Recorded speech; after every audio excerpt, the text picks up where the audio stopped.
Good evening. I'd like to call to order the meeting for July 7th, 2020 for Bedford Township. Please stand for the pledge. I pledge allegiance to the flag of the United States of America and to the republic for which it stands, one nation, under God, indivisible, with liberty and justice for all. At this time, I'd like to ask that we take a moment of silence for Officer Anthony Dia. Such a tragic loss in our community, and our hearts go out to the family. So let's take a moment of silence.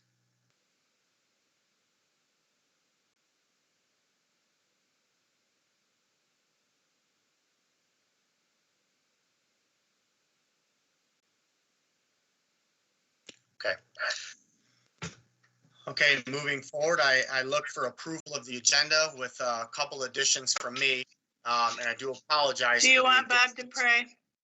Yes. Mr. Tenaveri, please pray. I'm sorry. Sit down. Shall we pray? Heavenly Father, we pray, Father, for your peace to sweep across this nation in these troubled times. Father, and we also pray that the decisions made tonight by this board would be according to your will and purpose, for we pray these things in your name. Amen.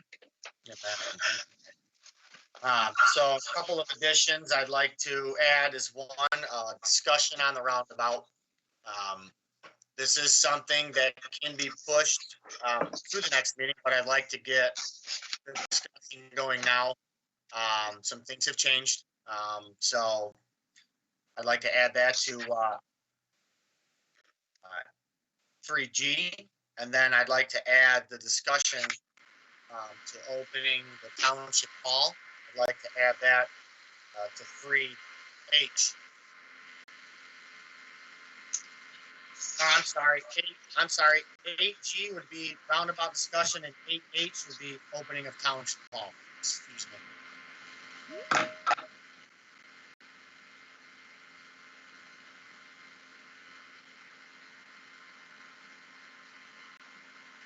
And then once again, the board member that's not talking, could you just mute your end, because we do have quite a bit of feedback. Were we adding this resolution also tonight or not?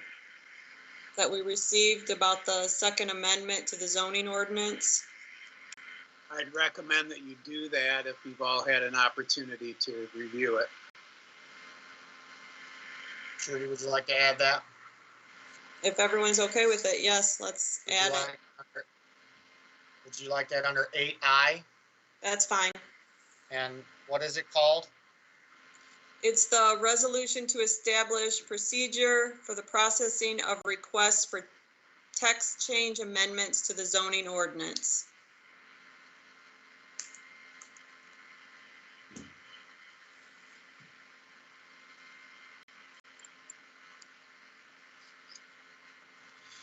Okay. George, you got the call in. You're putting him in the lobby. I look for approval of the agenda as changed. Make a motion to approve with the 3 additions. I'll second. Okay, motion is supported by Mr. Steiner. Discussion? Seeing none. Ms. Hirschberger, could you please call the roll? Mr. Clemens? Aye. Mr. Steiner? Aye. Ms. Tinneberry? Aye. Mr. Montry? Aye. Ms. Jandisek? Aye. Hirschberger votes aye. Mr. Peroni? Aye, the motion passed 7-0. Item number 3 is the consent agenda. The agenda committee recommends to A, approve and place on file the minutes of the June 12th, 2020 special meeting of the Bedford Township Board. B, approve and place on file the minutes of the June 16th, 2020 regular meeting of the Bedford Township Board. C, approve and place on file the minutes of the June 22nd, 2020 special meeting of the Bedford Township Board. D, accept with regret the resignation of Nate Ellerton from the Communication/Media Committee effective immediately. E, appoint Erica Morawski to the Downtown Development Committee for a partial term ending 12/31/21. Motion to approve the consent agenda as submitted. Support. Motion by Mr. Steiner, supported by Mr. Clemens. George Welling, we can hear you talking. I don't know if you want to mute your end. Ms. Hirschberger, any more discussion? Ms. Mr. Hirschberger? Steiner? Mr. Steiner? Aye. Mr. Clemens? Aye. Ms. Jandesak? Aye. Ms. Tinneberry? Aye. Mr. Montry? Aye. Hirschberger votes aye. Mr. Peroni? Aye, the motion passed 7-0. Okay, item 4 is presentations. We have none. Number 5 is public comment. Comments limited to 2 minutes for board agenda items only, so go ahead and call in.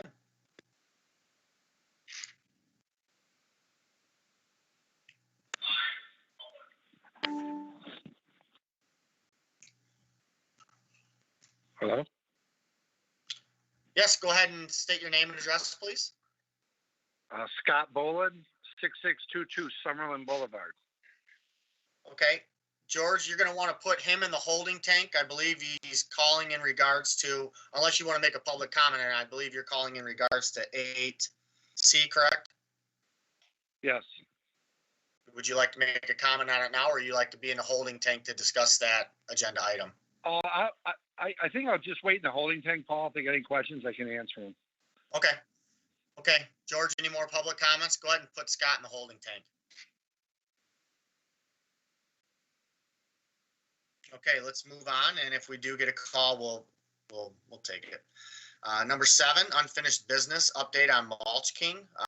Just so you guys know, we talked to Jim Jacobs. He is met with him on the site plan.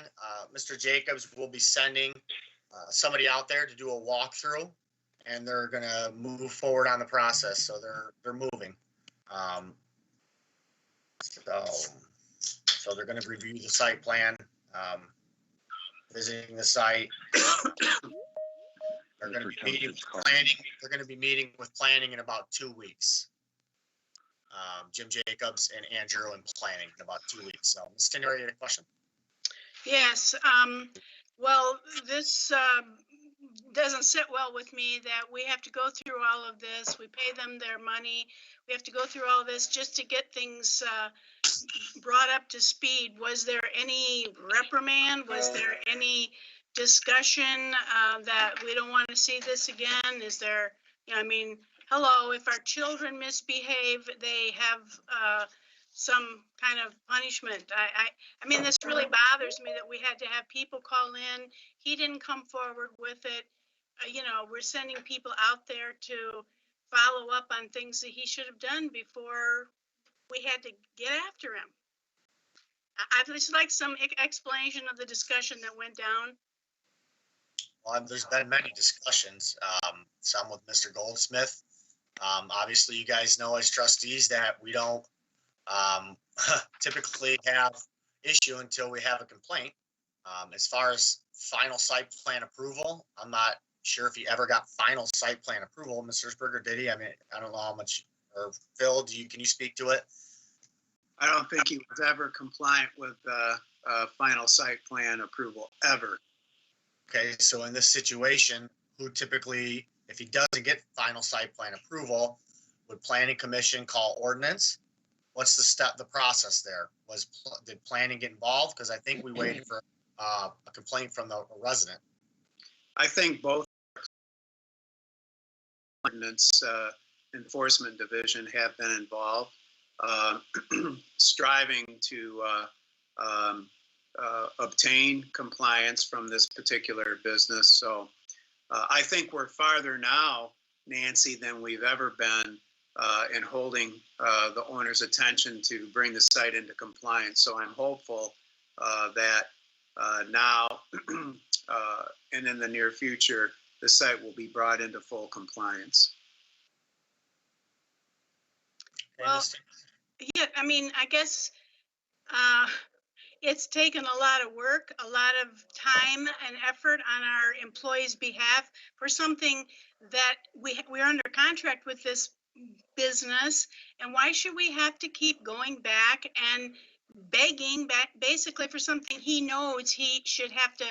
I guess I don't like to work off of ultimatums, but I think there needs to be a decision by this board that I'm thankful, Phil, that you have anticipation that this is going to come into compliance, but you know, he's been before our board before. He's, we raised our, amount that we pay him.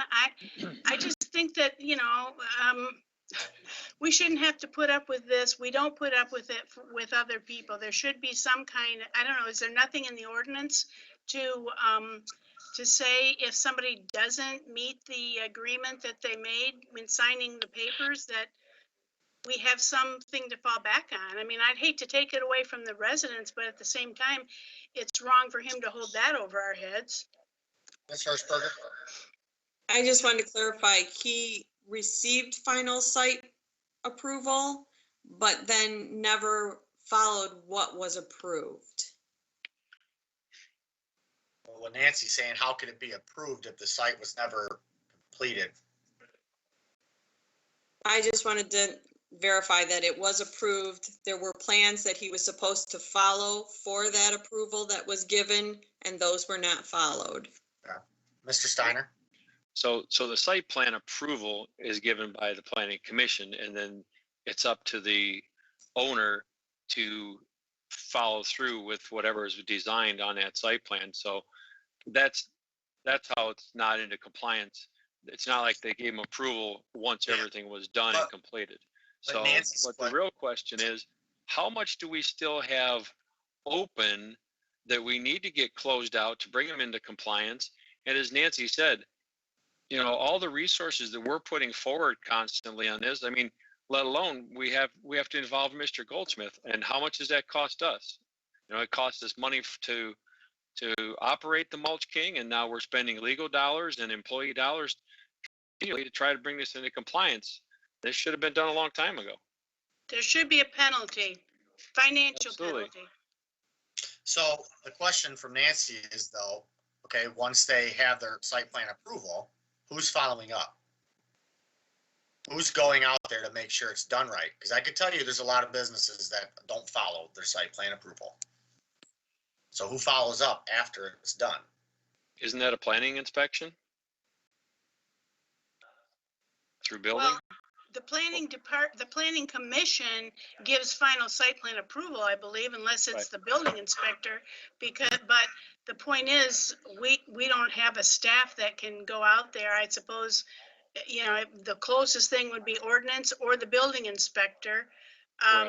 Maybe that's something a discussion we should have at a later date, but I just wanted to be known that as a trustee, I'm not happy that we, as a board, provide the ability for this person to do what they want to do, and they're making money off of our taxpayers, and then they just do what they want to do. I mean, that's just should not be. So maybe it's a discussion we need to have in the future, and Phil or Tom or somebody needs to come up with how we can bring a penalty or some kind of a whatever, you know, if they don't follow through, because it shouldn't just go unnoticed, or any of the other ones that Paul might know of.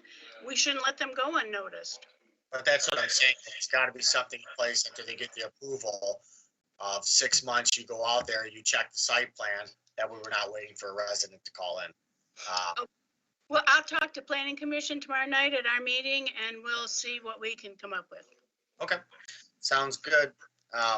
That's the update. So let's give him. He said in a couple weeks they're going to be meeting, and you know, I think give him a little time and see what we can get done. Okay, Paul? moving on. Oh, go ahead. I didn't know if you want to know, but a bunch of, I shouldn't say a bunch, maybe 3 calls came in when public comment ended. That maybe, I don't know if you want to take them or not, but George said there's 3. Okay. Go ahead, George, take them all. This is for the 2-minute public comment on board agenda items only. Go ahead and state your name and address and welcome.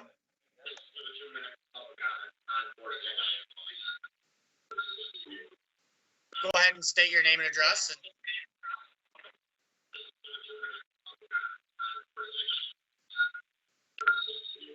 George, we can't hear this caller. Something's going on their end. You want to move to the next caller? George.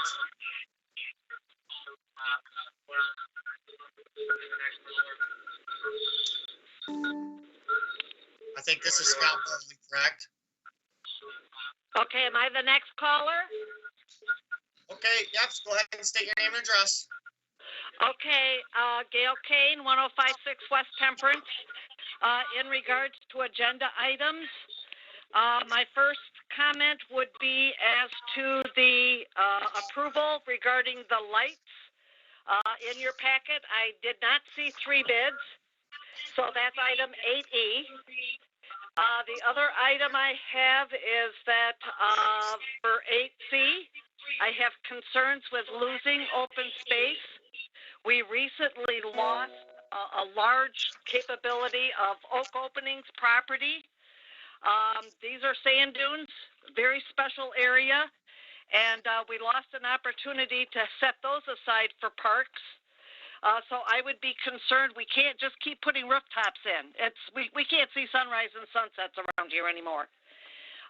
Additionally, I oppose adding things such as the roundabout to the agenda when the public is therefore not capable of really knowing that it's going to be discussed.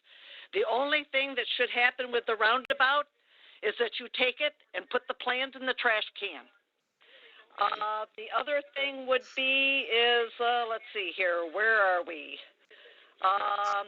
The Mulch King, I'm going to tell you something. I was accused of being a person that was causing complaints.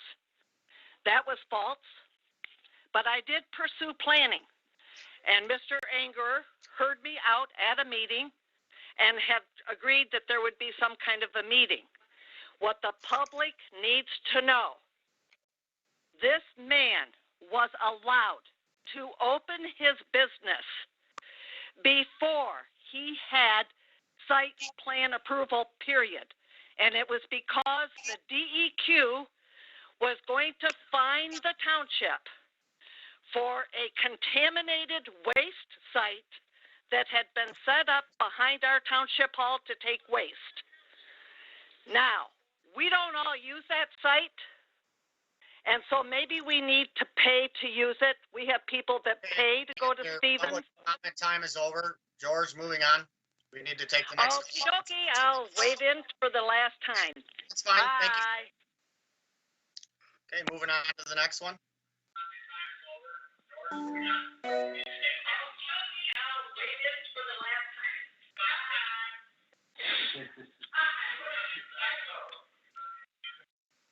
Okay. What's that? What'd you Okay, say? No, it's okay. George, I don't think we have any more public comments, George. It's Scott still sitting. Okay, let's move on to 8A, vouchers for payment. Ms. Hirschberger?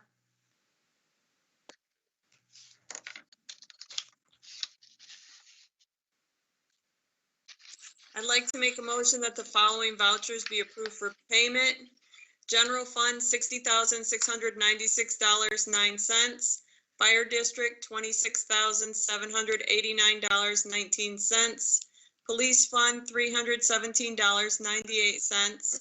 Park Fund, $5,295.79. Fire Equipment, $874.94. Transit System Fund, $75. Library Fund, $60,604.53. Mohawk Trail SAD, $426.13. Lewiston Estates SAD, $532. Stonegate SAD, $148.75.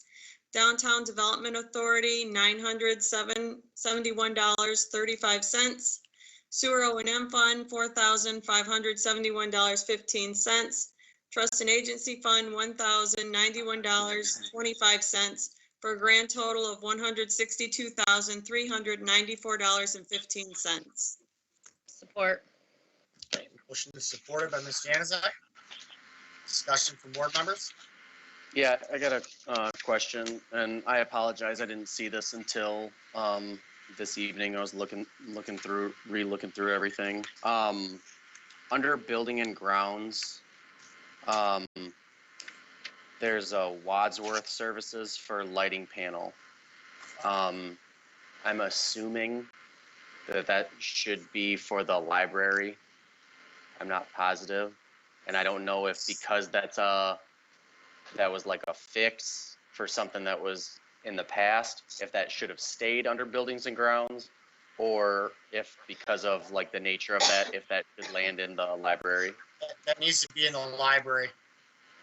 That was part of the lighting for the controls. That was the 800. Is it, how much is it for, Craig? $800 something? $825, yep. $825. That should be in library for sure. I'll look and make sure that wasn't moved.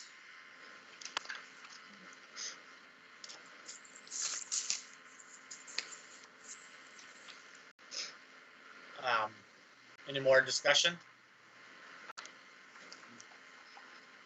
Seeing none, Trudy, could you call the roll, please? Hirschberger votes aye. Ms. Jandisek? Aye. Ms. Tinneberry? Aye. Mr. Steiner? Aye. Mr. Clemens? Aye. Mr. Montry? Aye. Mr. Peroni? Aye, motion passed 7-0. Item 8B, resolution to establish the Bedford Township Improvement Revolving Fund. Ms. Hirschberger? This is the resolution I said I would put together so that we could create that improvement revolving fund for the CIP. We took the wording from the law. And that's where we have. So by creating this fund, we can start putting money in there to be spent for capital improvement plans in the future. I did speak with our new auditor and he agreed with me that this is the best way to go. Okay, comments, questions for Ms. Hirschberger from board members? Will this fund be, So you know your hand's still up, Nancy, on your computer. will this fund be created with, like with monies already in it? Or like how will that fund start? This board did agree to put money aside already at one point, so we could start with that amount. That was the 15, wasn't it, Trudy? It was more than that. 25 and 35? I believe so. Okay, I thought we I would have to dropped look, it. I'll look into it to get the exact numbers that were approved by the board. Yeah, because we'll have to look at the budget because I thought we dropped it, but I'll go with what you review. Okay. So if there's no questions, I'd like to make a motion that we approve the resolution to establish the Township Improvement Revolving Fund as presented. I'll support. Motion and supported by Mr. Clemens. Discussion? I didn't do the math on it. Is there for the not exceeding 2 mils and the 5 mils, did anybody do them? That I'm assuming that's like whatever, like that's for just establishing this type of fund. You said that's just like the wording that's just there. Did anybody do the math to know about what that is? I didn't bring it with me, but we have a while before we reach that threshold.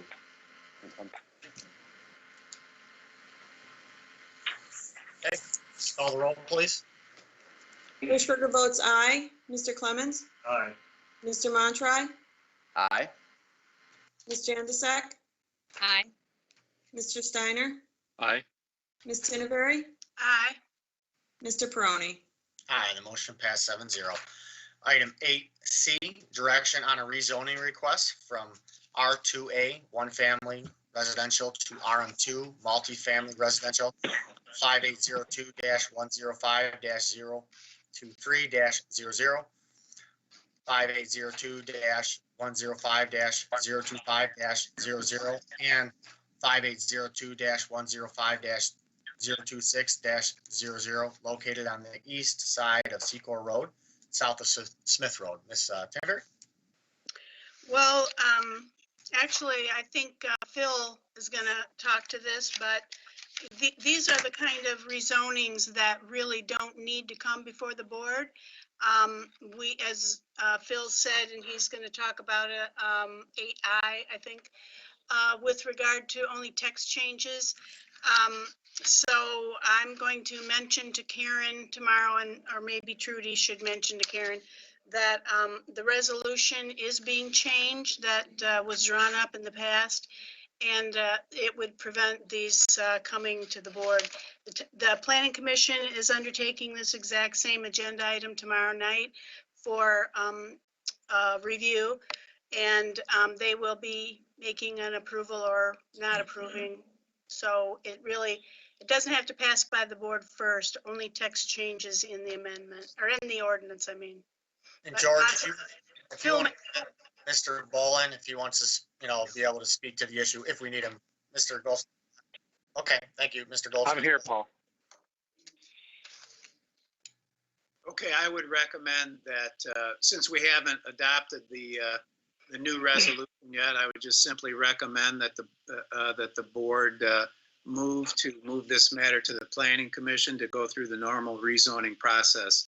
That will become moot shortly, assuming that the board adopts the new resolution that will only pertain to text amendment changes. All other rezoning requests will not have to come to this board first, so go through the normal process, go through planning commission, and then to this board. So a simple motion to approve this matter going to planning, which is already scheduled to do tomorrow night, would be appropriate, and then we'll address the resolution when it comes up on the agenda. So moved. And Trudy, if you would include in that motion the request from R2A to R as stated on the agenda, which Paul already read. I'll support. Okay, motion is supported by Mr. Clements. Discussion, Mr. Steiner. So basically what I'm hearing is this is just a text amendment for now, and then No, goes back to planning. No, it's not a text amendment. This is an actual rezoning request, but rezoning requests don't need to pass by the board first before planning. If this was a text change, such as we had with Tractor Supply in terms of outdoor storage and that type of thing, then this board would have to address it prior to planning. But this is just a mere request for a zoning change from R2A to RM2. Okay, that's what I thought, but I thought I heard Phil mention text amendment, so I was just looking for clarification because it goes to zoning, to planning tomorrow, and then it will have to come back for a final approval from the board. That's No. right. This rezoning request will come back to the board after it goes through planning. Right. And before the planning commission. The planning commission will make a recommendation. Then it comes to this board. As you remember, there is no application or stop at the Monroe County Planning Commission. It will go from a public hearing and from our planning commission for either approval or denial. Okay. Mr. Steiner, Same you good? page. Yep, on the same page now. Mr. Montry? I wasn't raising my hand, but I'll take the opportunity. It might be a question for Mr. Bolin. I noticed the date on this application was in December, and this is just getting to us now. Was there something like this kind of thing holding that up, or was it just that was coincidental? No, we needed an easement from Country Club Villas, which we received. So it took that long to get the easement, and then we turned it in. Okay. Could you call the roll, please?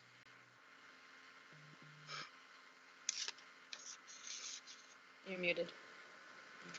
Ms. Tinneberry? Aye. Mr. Clemens? Aye. Ms. Janusik? Aye. Mr. Montry? Aye. Mr. Steiner? Aye. Hirschberger votes aye. Mr. Peroni? Aye, the motion passed 7-0.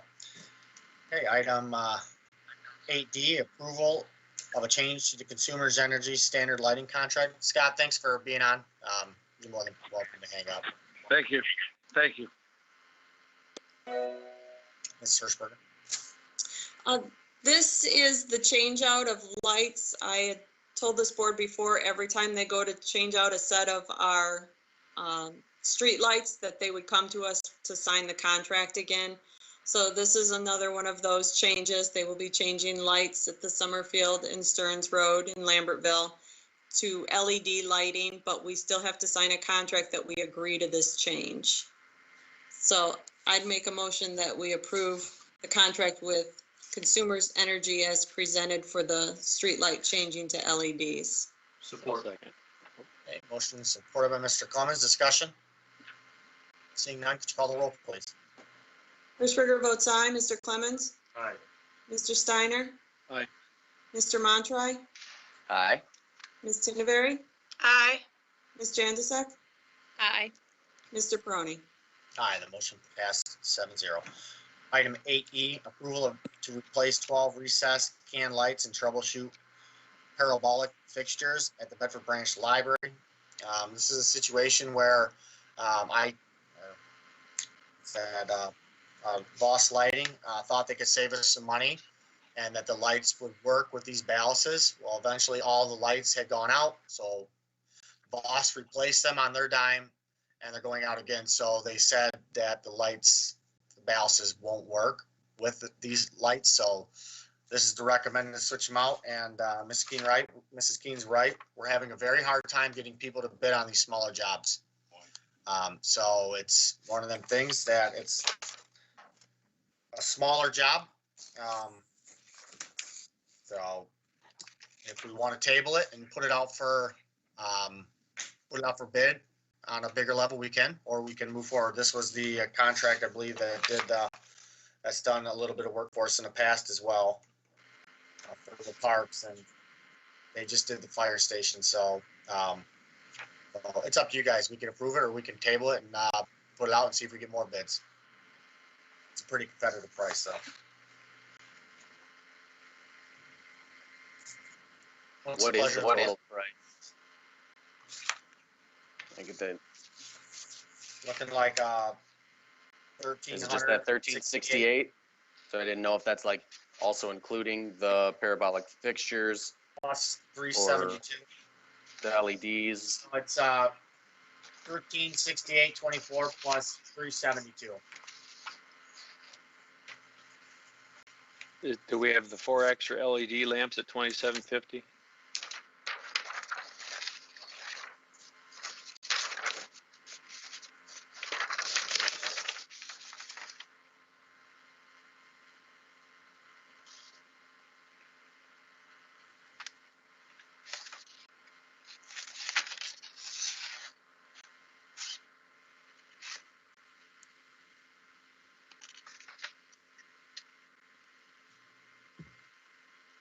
Paul, do you know if that's included or is that separate line item? Those 4 at 2750.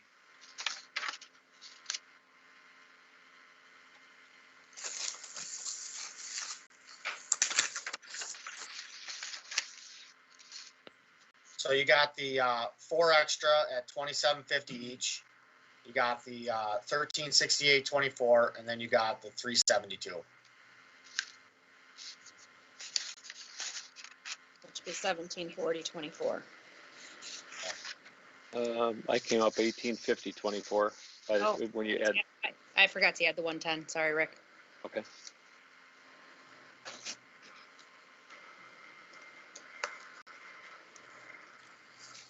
Doesn't have to be done now. If you guys want to stall it, put it out for bid and see if we get more bids, we can do that. The library's currently not open to the public, so it's not a huge deal. Like I said, we're having a hard time getting people to get on the jobs right now, these smaller ones, especially electrical companies, because people are swamped. But what's the pleasure of the board? I move we table this, or actually deny this item and put it out for bid, notwithstanding that this person could rebid, but see if we get better bids. I don't know the timetable, probably get back here in 6 weeks, 2 meetings, September, Not a problem. no, August, second meeting in August. You want second week in August, Nancy, or the first in August? Yes. I don't Which one? care. The first, not the first meeting in August. Well, that'll be the third week because August 4th is the Right, election. So it'll be the first meeting in August. Thank you, Rick. okay. Mr. Clemens?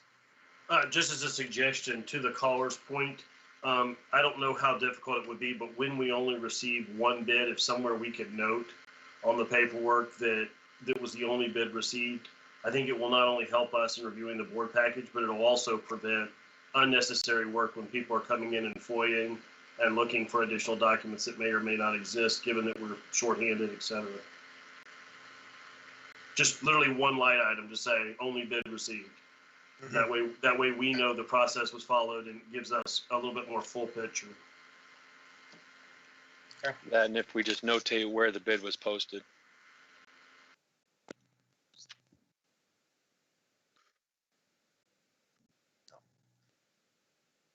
Okay, so we have a motion and support. Do we get a second? If not, I'll second. Okay, we have a motion and support. Mr. Steiner, discussion? Please call the roll, please, Ms. Hersberger. Ms. Tinneberry, Aye. Mr. Steiner, Aye. Mr. Clemens, All right. Ms. Jandisek, Aye. Mr. Montroy, Aye. Hirschberger votes aye. Mr. Peroni. Aye, the motion passed 7-0. Okay, moving on to 8F, approval to name Christine Eichler as Bedford Township Certified Assessor.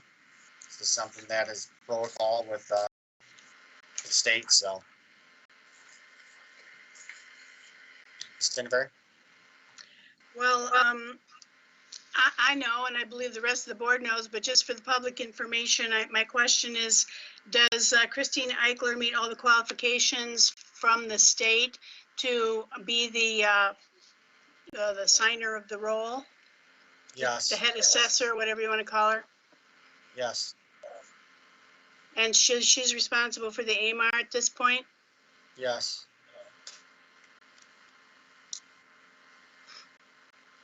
Okay, any That's all. more questions or comments? Not, I'd look for a motion. I'll make a motion to name Christine Eichler as Bedford Township Certified Assessor. Second. Second? Okay, motion is supported by Mr. Steiner. Discussion? Seeing none, could you call the roll, please? Mr. Montroy, Aye. Mr. Steiner, Aye. Ms. Jandisek, Aye. Ms. Tinneberry, Aye. Mr. Clemens, All right. Hirschberger votes aye. Mr. Peroni. Aye, and the motion passed 7-0. Okay, item 8G is discussion on the roundabout. Ms. Hirschberger, or Ms. Tinberry, if you could share your screen there or whatever with He's sitting here in the dark, but I'm gonna put him over here in the light. okay. Yeah, Phil, go get, so, just so the board knows, this is something, obviously that's taken, a long time. There's been a lot of discussion on it and a lot of meetings. So, Barry, why don't you go ahead and update us on where we're at? Sure. Whoever. Okay, to get started, I think everybody should have the summary I developed to try to help everybody. I know it's rather lengthy. I tried to keep it as short and concise as possible, but obviously, probably the best thing is to walk through it briefly, and that way, if everybody has any questions, we can discuss that. Initially, the roundabout project was a project conceived by the Road Commission and applied by their traffic safety engineer. The original grant amount that was, sent in by their traffic engineer was and that was approved by the state, was $597,000. That was back in February of 2018. At that time, Bedford had, once they received an approval of the grant, Bedford was asked to become a partner in that, which at that time, everything was agreed upon. to help contribute funding. And of course, that involves some land acquisition and where the old Michigan Tavern was and the like. There was actually at that time, if you remember, we put out a little preliminary study that was contributed jointly by both the road commission and the township to study the fact that how would we best locate the roundabout in this confined area, and what properties would we have to essentially take or buy. And so we did that, and there were, oh gosh, there were 2 or 3 or 4 developed sketches that we did initially.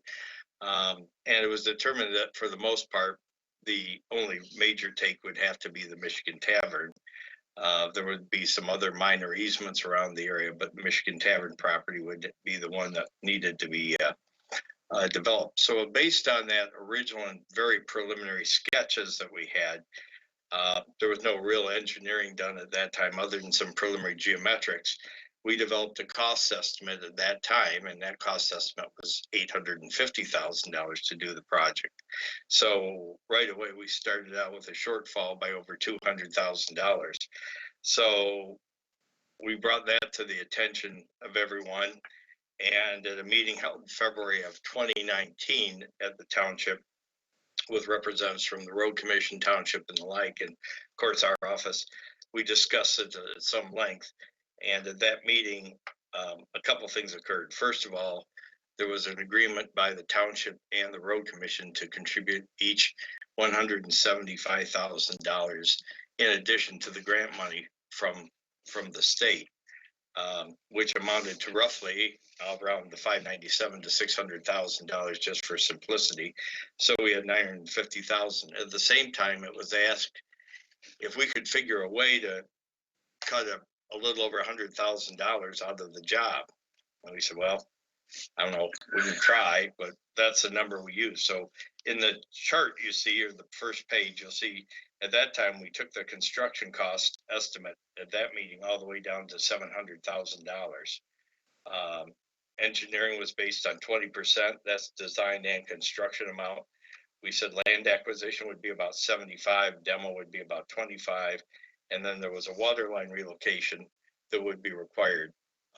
What we have right now is a old transite water main pipe, and transite's what, for lack of better terms, is called a paper pipe.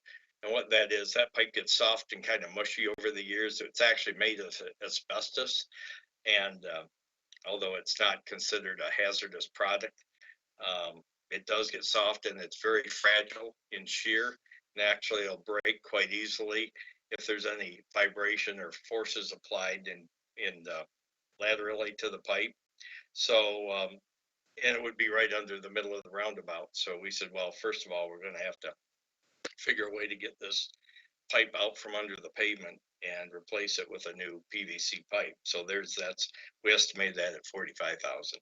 So at that time, so we had a roughly an estimate of 950 with the attempt to cut $100-some thousand out of the project. We've gone through multiple iterations on this project. Actually, I can't figure out how many we've really done.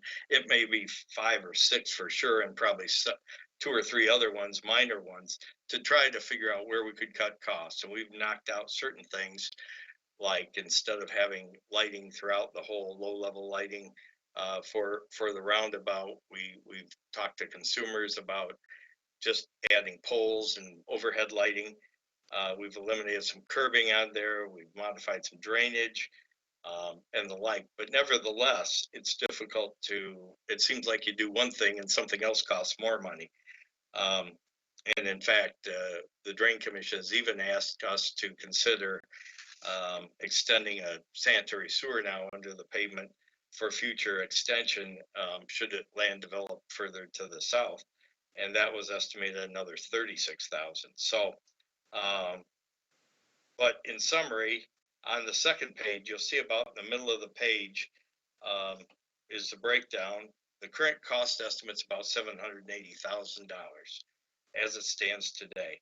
Now that may come down a little bit more, but it's not going to be dramatically different. The land acquisition, the demolition, and all the environmental and legal that we had on there was about 107. So we're pretty close to the original $100,000 estimate there. Right now, our engineering is at 73.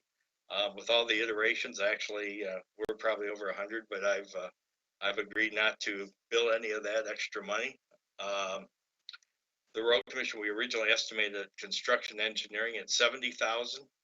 The road commission has asked us to push that up higher because of the additional cost of the project. And in fact, they would even like to see a little higher than 100,000.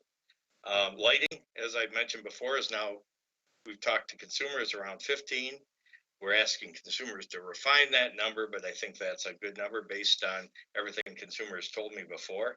So our current estimate for all the work right now is a little over $1 million, $1,075,000. So there has been some discussion, I know, about some resale of the property, residual property, and we've used 30,000 as a number that's been talked about. So the final estimate for the project right now is $1,045,500.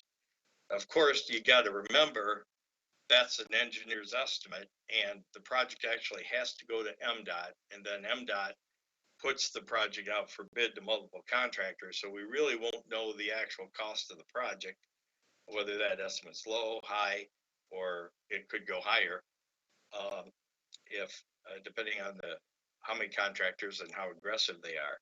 So that's where we're at right now. So obviously the shortfall of close to $100,000 on there.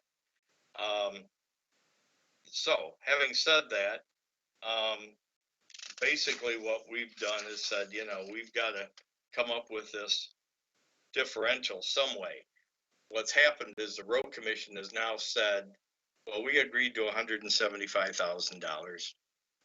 We've seen a cutback in our Act 51 monies from the state and local gas taxes. And I think you've probably all read or seen Phil Costello's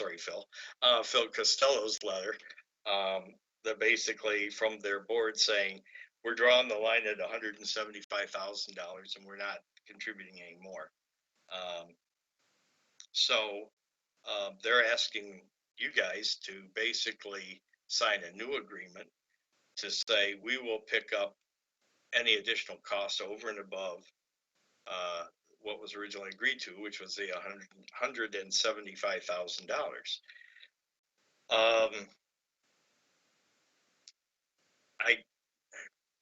I've had some discussion with board members and Randy Pierce from the road commission. I'm surprised in talking with Phil Goldsmith and the like that they took such a strong position. And Phil, you may want to comment on that, but I don't see such a hardline position necessarily that their board took, but it's odd that they've taken and written that letter like that. I know that their funding has been reduced. I know they were looking at potential layoffs just like the township, and we're struggling with finances. But there are some options, and I've kind of elaborated on those on the items 1 through 7 that you see on the last 2 sheets of your paper. And I'll try to be as brief as possible. Sorry for the lengthiness of this, but here's where there's a potential issue. Let's say we say the engineer's estimate goes at $780,000 to the state. The state will automatically award a project if it comes in at the estimate plus as much as 10% over, kind of like our SADs are. You can have a project still be valid for engineer's estimate plus 10%, or in this case, $780,000 plus another $78,000. The state would automatically award that project. Now, what we had talked about as an option to protect the township, if you decide to move forward, and if, you know, we might be able to get some money from the road commission and say, well, we could actually artificially back down our estimate a little. And then, so when the estimate at 10% over that amount is, it would kind of provide a safety valve or some opportunity to reduce the potential for overages. That's one option. Option 2 is obviously to say, nobody has any money, nobody's willing to contribute, the road commission is taking a hard line. At that point, what would happen is the state would, the road commission would terminate the grant with the state. Any money spent, obviously our money spent, and which I think right now, as I said earlier in my letter, about a little over 140,000 by the township and a little over 40,000 by the road commission. So that would essentially terminate the grant, and the state would pull all the funds. There is a couple other things going on because of the number of iterations and back and forth we've been trying to do on this project. We're coming up to the end of the construction season, and even though there's grant money that's available and allocated to this project, the state has what they call obligational authority. That's a number that they kind of draw a line just to guarantee that money doesn't totally run out, or if other projects go over estimate, or so sometimes it's between 70 and 80% of the actual funds available.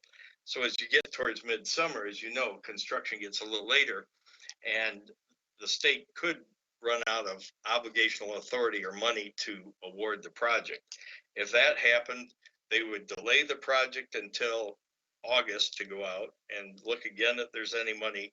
Sometimes with the feds will free up money and they'll go ahead and advertise it.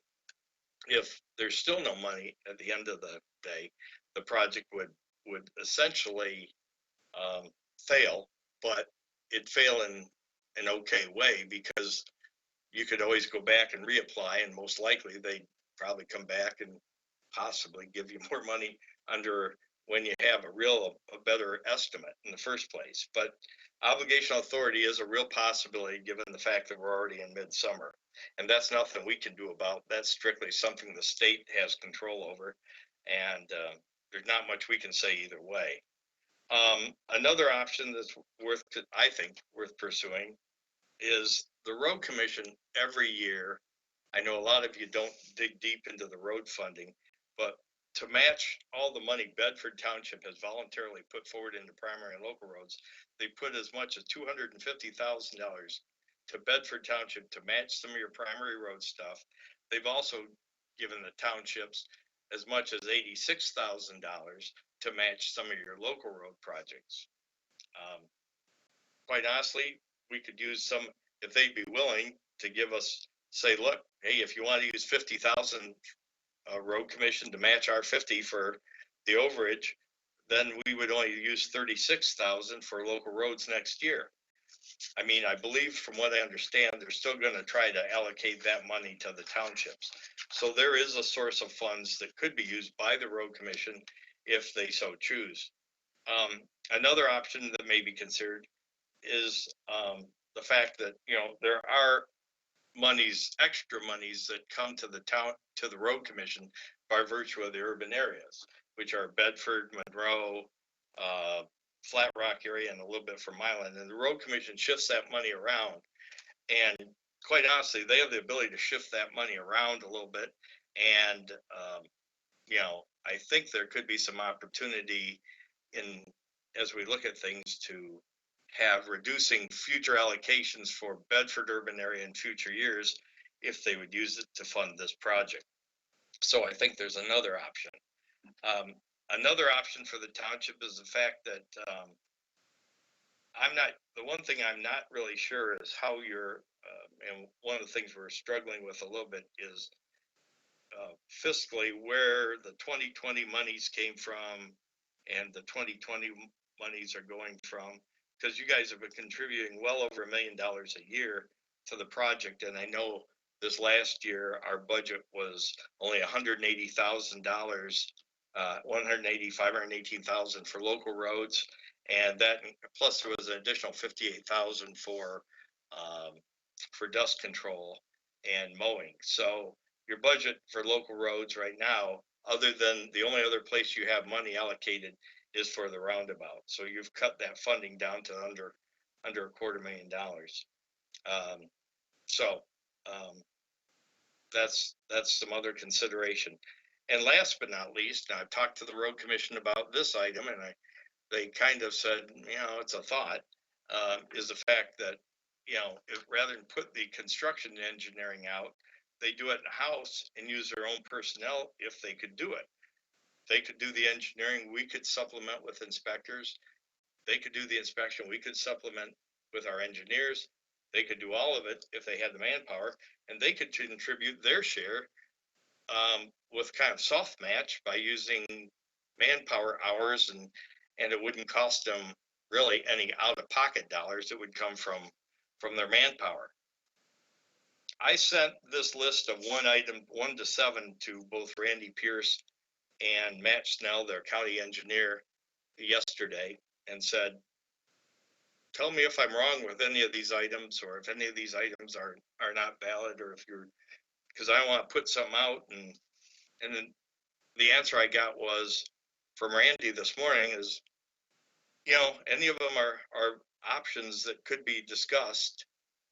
He said our board has taken a position and issued the letter. So that's where we're at. At this point, that's kind of where we're at with things. We're kind of at a point now where we've got the plans like 99.9% done. We've got a little bit of right-of-way finalization for that paperwork, but that's probably within a couple weeks. We're ready to ship the whole plans into the state. So we're at a point where we've got to decide what we want to do with this project, and how we want to finance it, options we use, if there's worth any further discussions with their board on any of these items. So I'm trying to give you the best advice I can and the best summary I can. So I guess at this point, I'll open it up for any questions you have, and but probably by the end of July at the latest, we've got to make a decision, kind of a go, no go, and how we might proceed if we want to proceed, and decide, and the decision's really in your hands.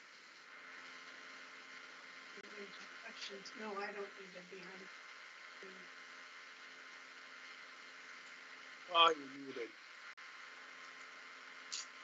Phil, did you need to add anything to what Barry has stated before Mr. Clemens speaks? I just have one suggestion, and it depends. It depends on what the board wants to do. I don't expect a decision tonight. You just received this information late this morning, because it's all been rapidly developing, kind of over the 4th of July holiday weekend. But the thought occurred to me as Barry was speaking, and he gave you a very good and accurate summary of where we've been and where we're at now. But one suggestion would be, these alternatives require, we have to talk with the road commission. So one thing you could do is to allow Barry and me, and I would recommend 1, maybe 2 board members to be involved in discussion with I would say Randy Pierce and the project engineer from the road commission, and perhaps if they wanted their attorney Phil Costello, to see if they're willing to pursue any of these various options that Barry has identified, because if they are, then the board has something to look at and decide upon. If they're not, well, the same applies. The board has something to look at and decide upon. If the road commission is going to pull back completely, we need to know that. If they're going to cooperate in some of the alternatives or options that Barry has identified, we need to know that. Only then can you make an informed decision. So again, very good summary. You have the attorney's letter from the road commission in front of you. I apologize. None of us have had time to digest this thoroughly, but that's where we're at. Mr. Clemens?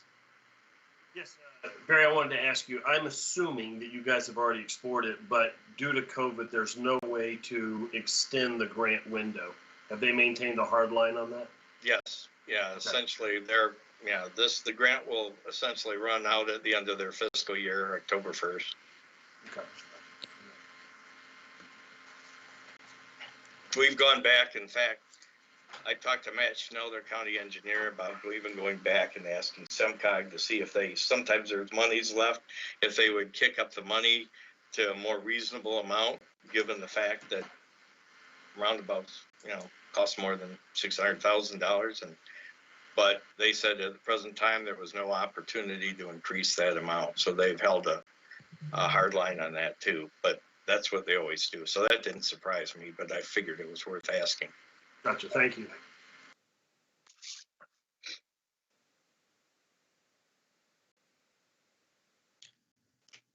So Do we have worst any- case scenario, Mr.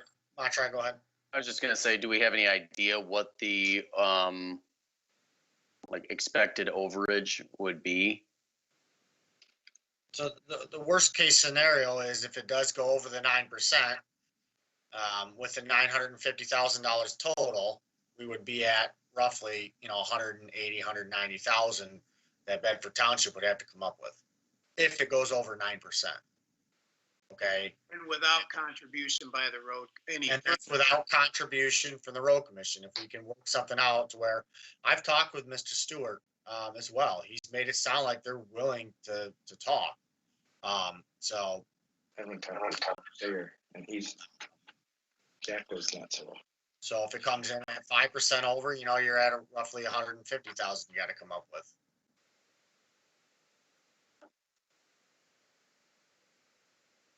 Phil, did you have more insight on the kind of blind side on this?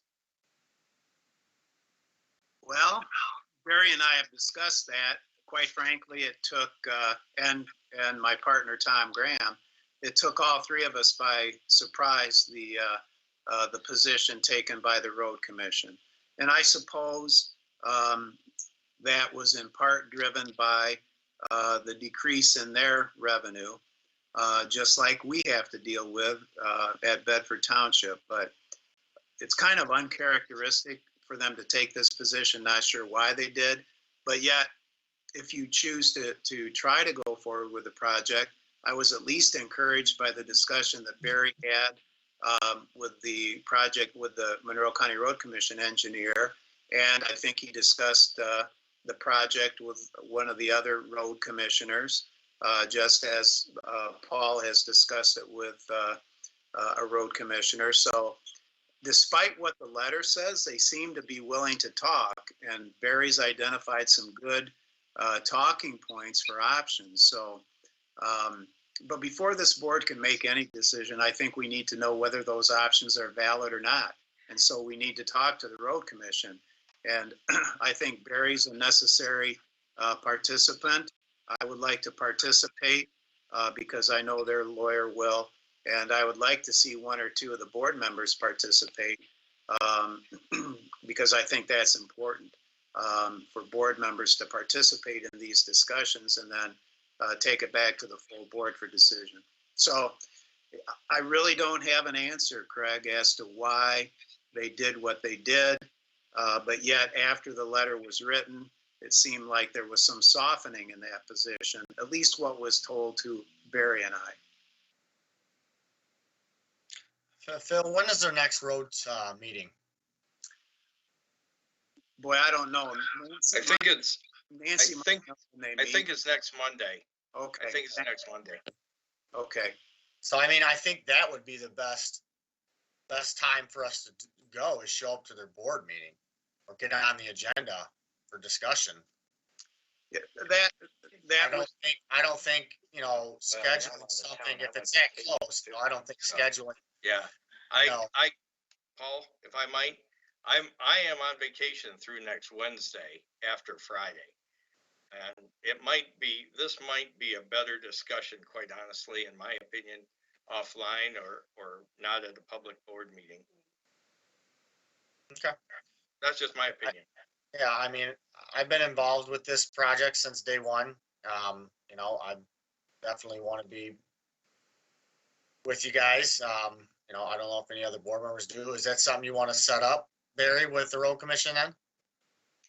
Sure. Yeah, we could do that. Mm-hmm. Absolutely. I'm just seeking your direction at this point. I'd like to echo the sentiment of the public comment as well, because I don't think we don't like getting this thrown at us either. Well, Okay. this was one of those things, we didn't have to put it on the agenda, okay, we could let it sit for 2 more weeks, but the point was, put it on the agenda, let the board know what's going on. Nobody's wanting decisions, just, you know what I mean, that way we can get it going, get questions from board members, table it till the next board meeting, and hopefully get some action at the next board meeting. I agree that, you know, we need to get it out to at least be discussed at a high level. So to get into the weeds with it, I agree with Mr. Bushman's assessment that, that they could start to work with the County Road Commission and 1 or 2 of the township board members also be participating in that as well. And then, of course, table this to the next meeting. If the board could identify who amongst you would be participating, again, I think that's a necessary ingredient. I think that's important. Barry, when do you go on vacation or out of the office? I'm leaving Friday and we'll be back Wednesday evening. So I could, anything probably from a practical matter after Thursday or after next week. Okay. I mean, of course, you know, I'm working full time. The only time that I could volunteer would be next Friday in the late afternoon. Other than that, I'll have to defer to someone else that can make it. These guys all work during the day, they're not gonna probably do another evening meeting. Evening, I meant late afternoon, Oh, okay. because I can take a half day on Friday next week. What's that? Raise your hand. Oh, you want to say something? Don't turn it towards me, but, I'm keeping How's my that? 6 feet from Barry. So, they can't see me. I'm keeping my 6 feet from Barry, but let me just say that, I'm sure Paul wouldn't want me to go with him, but I'd be willing to sit in on it. I've been totally against the, History. totally against the roundabout from day one. I am open-minded, whether you think I am or not, but, actually, Barry has offered so many options or potential options that I'd be willing to listen to what the road commission has to say. I understand their plight. I understand how they don't have resources. Theirs are limited as well. And although our new governor said fix the blank road, so maybe she would be willing to come up with something. So I could make it on a Monday, Wednesday, or Friday, but not a Tuesday or Thursday. No, that's fine, Nancy. I don't have a problem with you going. Keep in mind, if it is something that's worked out with the road commission to where they do end up working with us, we do have an extra roughly $100,000 in our roads fund for next fiscal year. So we could come up with money without doing a budget adjustment in our roads fund.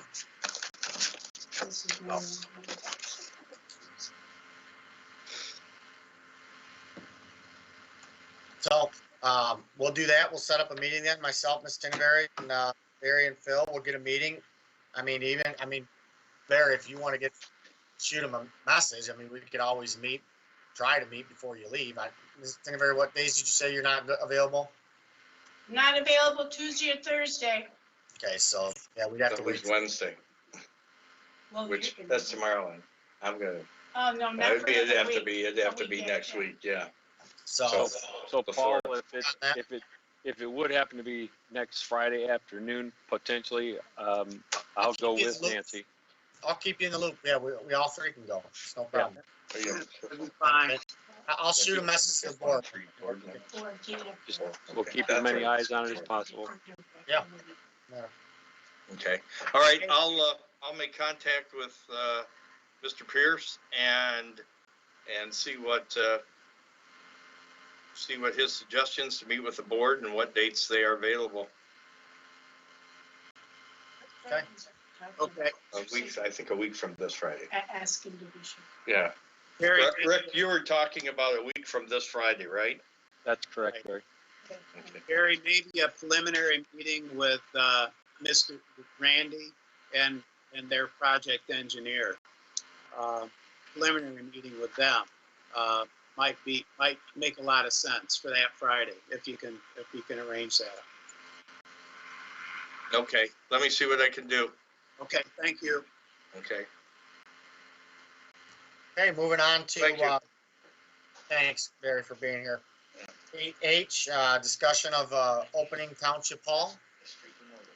Myself and Chief Massingill have been working quite a bit this week on the possibility of opening Township Hall. Mr. Steiner started a email just kind of saying, hey, where are we at? Are we prepared? And after much work, I think we're very close to where we could possibly open.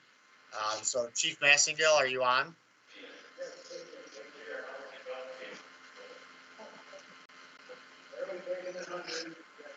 Adam Massingill? Chief Massingill, you on? See his down there.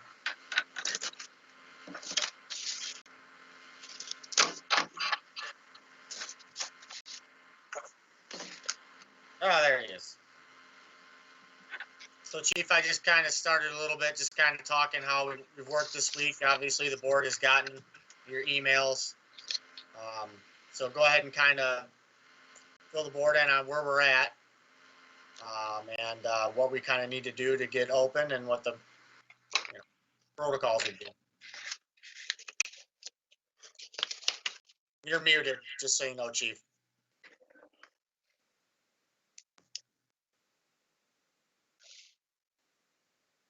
Still muted.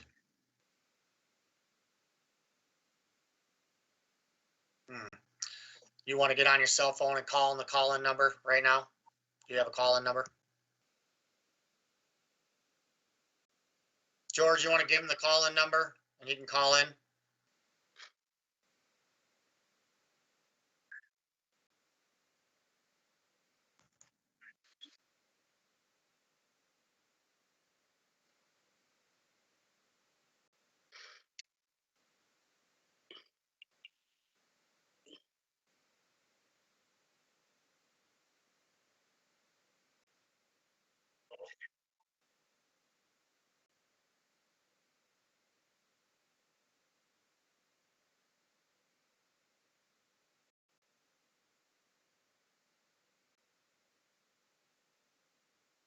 Okay, start over for him, George.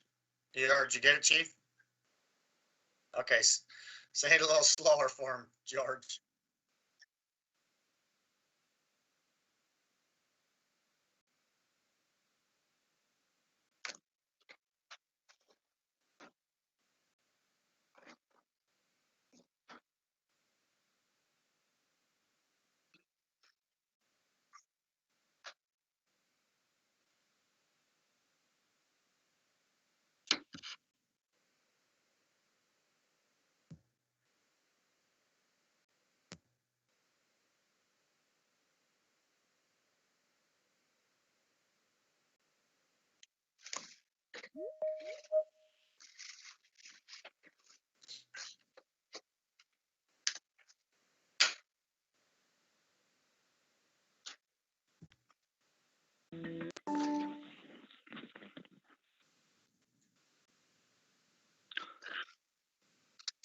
Hello? Okay, Chief, we can hear you now. Oh, fantastic. So the draft that was sent out in early June was updated this week and sent out to the board members. We tried to include everything from the CDC, any of the OSHA requirements, as well as meet the intent of the governor's executive orders. That was what was sent out to the board for review. My assumption being that if that's the direction that the board wants to head, is to adopt some form of either that draft or some different draft that provides the outlines and guidance for a reopening plan. And then there would be some engineering controls that would need to be put in place. There would be some executive order and the CDC call for some training that need to be done with the employees, reviewing of the policy, reviewing of the protocol once it's adopted, and then heading towards an opening if that's what the board chooses.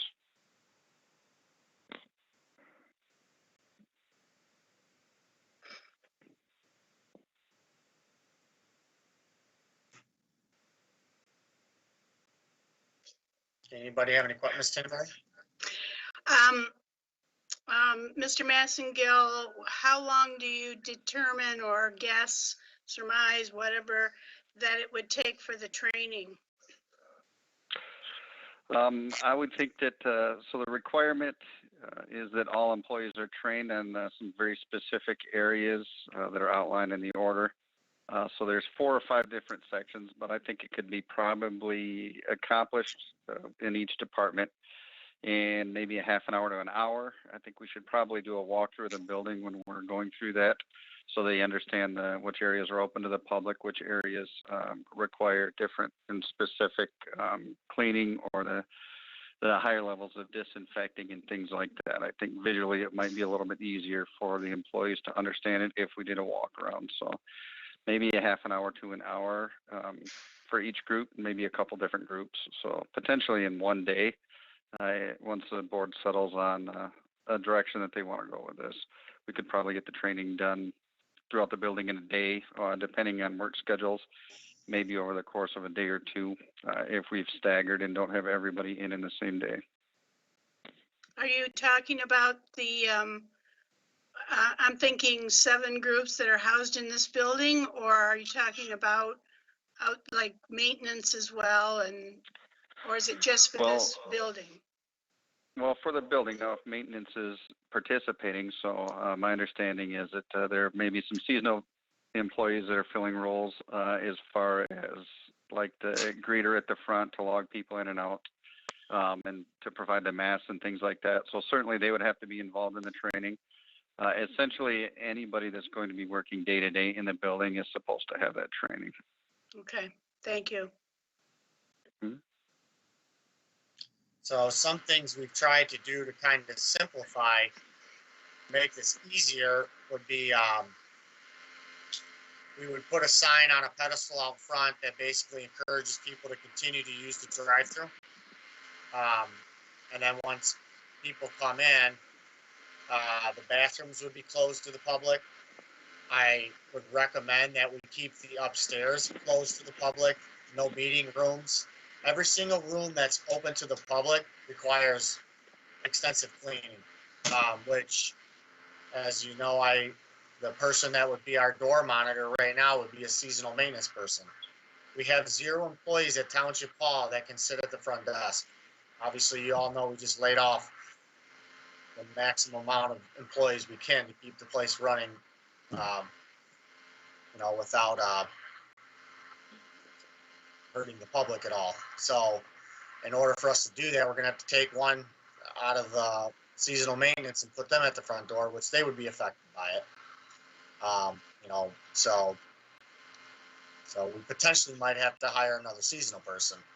I know it's been very dry, so they've been able to keep up pretty good, but so you're going to have an employee sitting there handing out masks, logging people in, taking their name, address, and then when they leave, log out.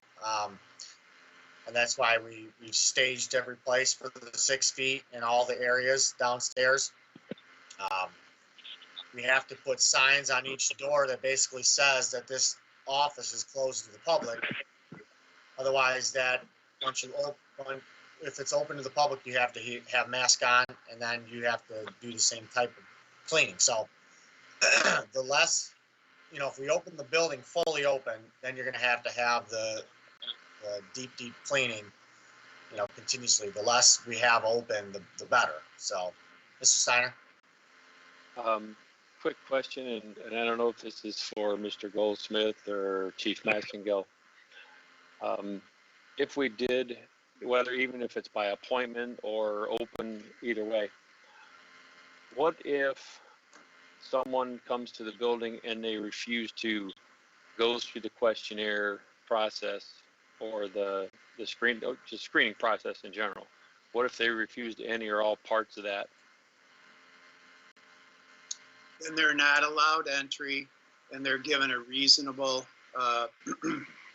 accommodation in terms of conducting the business they need to conduct. They either conduct it through the drive-through or they're provided another reasonable accommodation. But if someone chooses not to wear a mask or not to complete the questionnaire, then entrance is not allowed.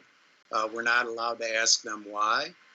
It could be a violation of HIPAA, but we are obligated to make some reasonable accommodation so that the business they need to conduct can be conducted. We have an obligation to our employees.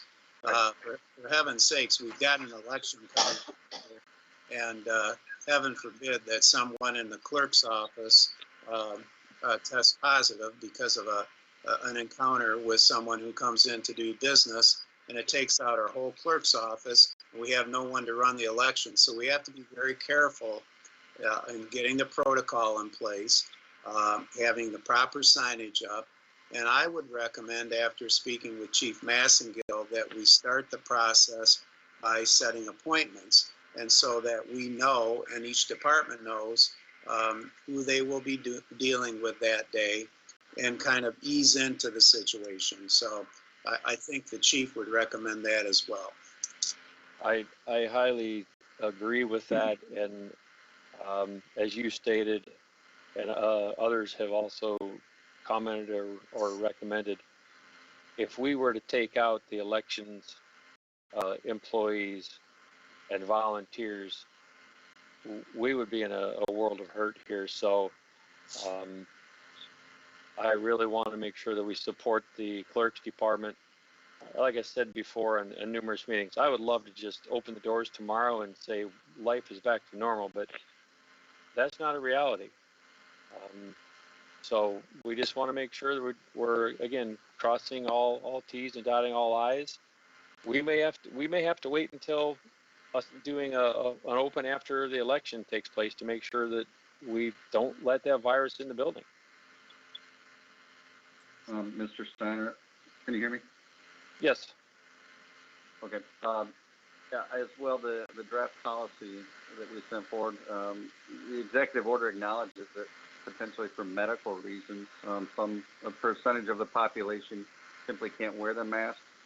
So the policy, as it's written, states that anyone that physically can't wear the mask, regardless of the reason, would be directed over to the drive-up window, and so that the business could be conducted there.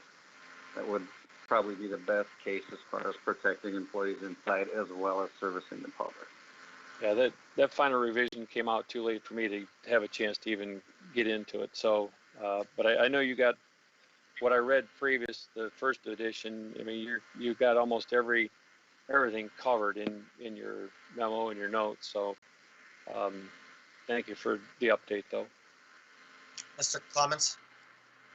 Chief, I sent an email to the board today asking not for comment, but as a suggestion, and wanted to know, I guess it's a hypothetical question at this point. If we decided to open the township on a by appointment basis only as a trial run to get us prepared for what I would call a COVID opening, it's not a full open the doors, no restrictions, but we still would have to maintain all of the protocols that you outlined. What do you think a timeline for being ready for what I'll call a by appointment only opening would be? How many days till we'd be in a position to begin that?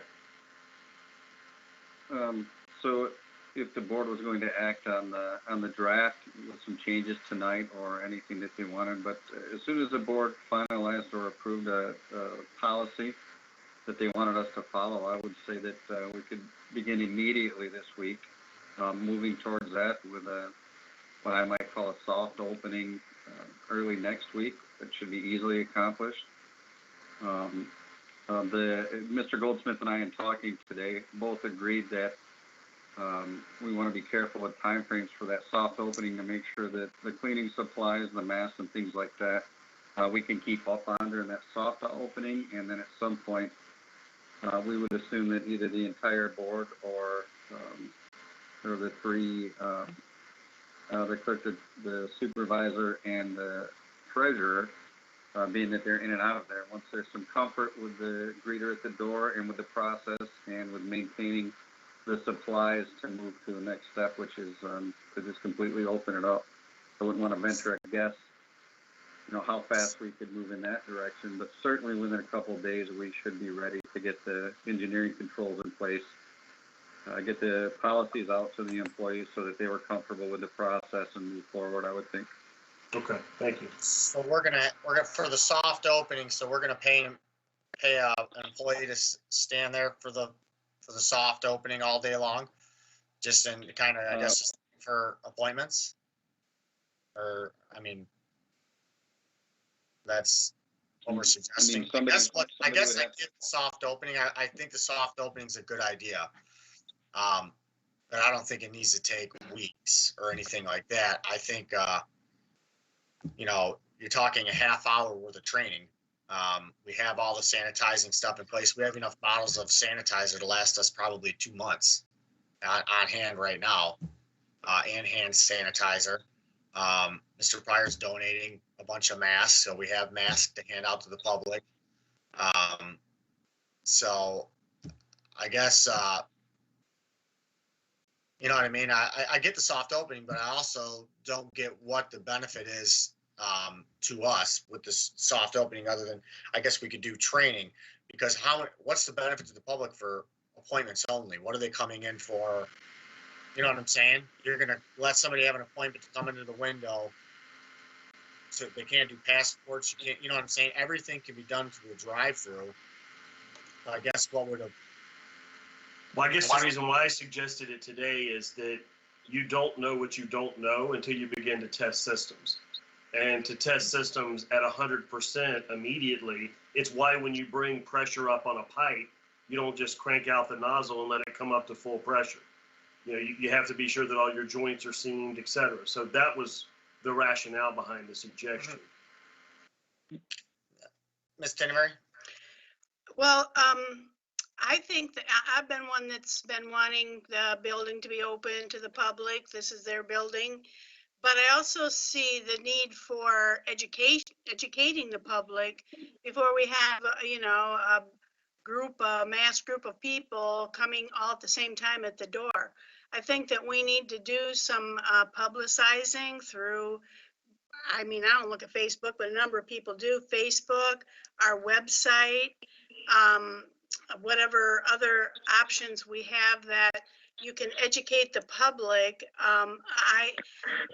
I think that there are other things that need to be in place. I can't imagine what people would need to come inside the building for, other than, I'm thinking they spoiled their ballot and they need to talk to the clerk about that. And I think in that case, a phone ahead explanation to the clerk for her to know who it is, look it up on the computer, get everything all set before that person comes. Also, I know people could drop their ballots off in the drop box, but let's say someone walks up to the door with it. We need to have, maybe Trudy needs to supply a box if she's comfortable with this, in terms of a ballot that's been turned in, a box at the door for people to drop their ballots in. I just think that there's things that each department needs to think through before we do the whole total thing. I want to open, but I don't see anything wrong with going through the rest of this week and opening up on Monday the 13th, or that's 13th. I'm just saying that I understand all the things that Chief Massengill has put forth, but I think that each department needs some time to decide what kind of appointments they need and what kind of things they could do by phone.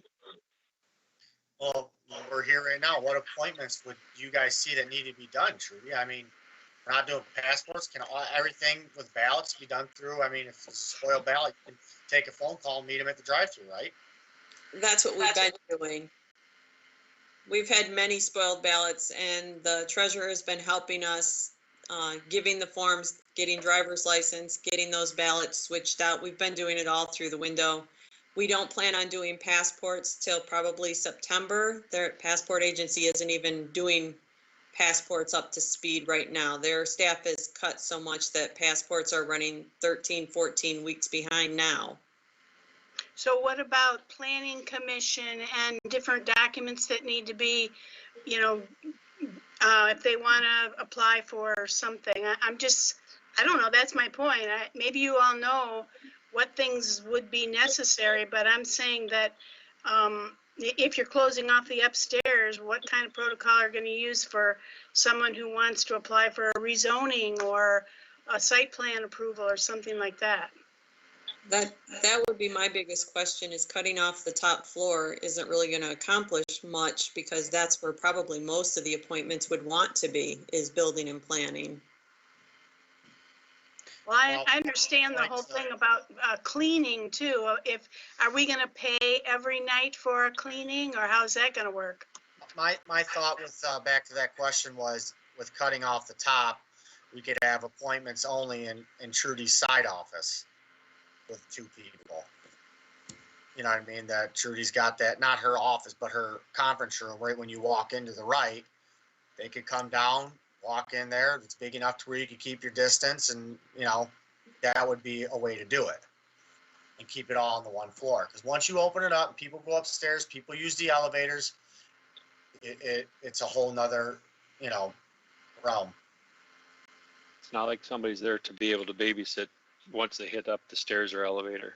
You know, Al had a good idea too when we were talking about it, is closing the building at 4 and leaving enough time for the employees to wipe down some areas. Because something that we have to do every day is wipe down each office's glass and clean it. You know, we could, you know, give plenty of time for the door person, whoever, to go over the areas that were touched and sanitize them properly. That would give enough time at the end of the day to kind of comb it over and make sure we're taken care of. Mr. Clemens? I think the one other reason why the soft opening was interesting is you don't have to staff the front door as long as it's locked, because whoever the person's coming to see by appointment can meet the person. The secondary issue is, so far we're dealing with a lot of conjecture about how many appointments, who feels like they're missing out, what the public does or doesn't want. If we do a soft opening and guess what? Nobody calls, nobody's asking for appointments. I think we have a lot of metrics and data that we can measure with. I think the frustration from a trustee standpoint, and I apologize if this comes off aimed at the full time, is that each meeting we have this discussion and we're moving closer and closer, but sooner or later we got to get there. And I don't want to rush, and I don't want to put anybody in harm's way, and I'm certainly not advocating that, but I want to be sure that we're continually making progress to get down to the road. You know, what if all of a sudden we say by appointment only and the phones ring off the hook? We know that we have a need, that our residents want town hall open, and we have to be prepared to address that. I can tell you right now, people want Township Hall open. I watched 25 people walk to the front door yesterday alone. That's one thing we need to be better about, is letting people know that we're closed, that they only can use the drive-through. I have people getting out of their cars and walking to that door constantly. But 95% of them are totally fine when you say, oh, just go to the drive-through. They just don't know. So that's where we need to be better about, is getting that word out there that, hey, the drive-through on the south side of the building is open for all your needs. And then we could communicate, hey, if you have an appointment that needs to be had for whatever reason, call that specific department with a direct line, and here's, you know what I mean? And maybe they don't even need an appointment. Maybe they can do it, you know, another way. Bring their plans out to the front door. Because I thought, Chief, correct me if I'm wrong, when somebody from the public comes in that door, whether it's by appointment or not, you have to give them that mask. You have to take down their name, their information, and they have, you know what I mean? You still have to sanitize and that whole, once the public comes in. So the office areas are supposed to be sanitized, but I'm missing the word now. I don't have it in front of me. But the public areas of the building, I believe it says a higher level of sanitizing, cleaning, and disinfecting, I believe is what the language is. Meaning any areas that are open to the public where the screening process isn't quite as stringent as a screening process we have in place with our employees right now. There's got to be a heightened for the public spaces. It would be an increased effort to make sure that we're doing a good job. Ms. Hirschberger? I just wanted to say, I don't know if that conference room would be well to use because I'm gonna eventually need it for elections. So I don't think that would be a good idea. Planning they're watching our meeting right now because they want to know what's going on. They said they meet people at the door if they want plans, and they'd be more than willing to keep doing that in the meantime. But by election day, I'm gonna need appointments or allow people to come in or something, because I'm gonna have, probably based on other elections, a lot of people registering and wanting to vote that day, the Monday before election. I cannot let ballots leave the township, so they would have to vote them here. So that's an issue I'm gonna have. That would, I mean, if we're gonna be appointments, that's fine. I can set up appointments for these people, but I will need access to the building for public at that point. Well, yeah. Ms. Tenneberry? Well, I was thinking that maybe that Monday before, the election on the 3rd, the township hall could be closed for all purposes except for, the election, because I understand what Trudy's saying. She'll have to be here the Saturday before and the Monday, and, it can be swamped on that Monday, so I think that we should close the township hall and publicize that. That's the other thing. We need to take time to make signs, like you say, people come to the door. There needs to be a sign out there on some kind of a standard that says, what to do. The township hall is closed, or you need to make an appointment, or somebody needs, some kind of sign needs to communicate. There's signs all over the door that communicate everything that they need to do. Problem is to get to the door. The too many signs, though. So Bob, my husband and I both said that we walked up there. There's so many signs, it's overload. You don't know what to read. So I'm talking about a sign out in the walkway area that helps you. You could drive by and read it.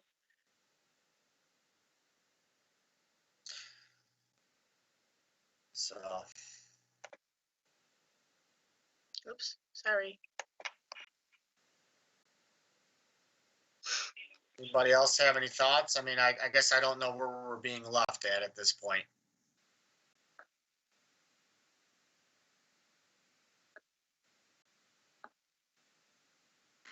Well, I guess where I'm coming from is we just heard the clerk say that for the election, she needs experience with some process for people coming to the building. We don't want to wait until that day to be testing policies and procedures, or it's going to absolutely be a problem. So we need to back away from that date, and let's create a timeline that everybody can work toward, that we all agree collectively. Training is done, supplies are on hand, and we have a plan to march forward with. Yeah, and the chief is just gonna have to help us keep up on it, because let's be honest, it changes daily sometimes. Agreed. So that's been very difficult to keep up on. I've heard even things changed a little bit today. So, we could get everybody changed, and then guess what? Things change again, and now we gotta, but either way, if we close the building to the employees for those days, like Ms. Hirschberger's talking about, you still have to have somebody check people in and check people out. Doesn't matter how many people are coming. Somebody's gonna have to do that and require them to wear a mask if they're coming into the building and all that. You're still gonna have to follow the chief's guidelines. Ms. Hirschberger? If we go to appointments only, can't we do what the doctor's offices do, where you call that you're there and you screen them over the phone and then they can come in after that? I guess I'm asking Chief.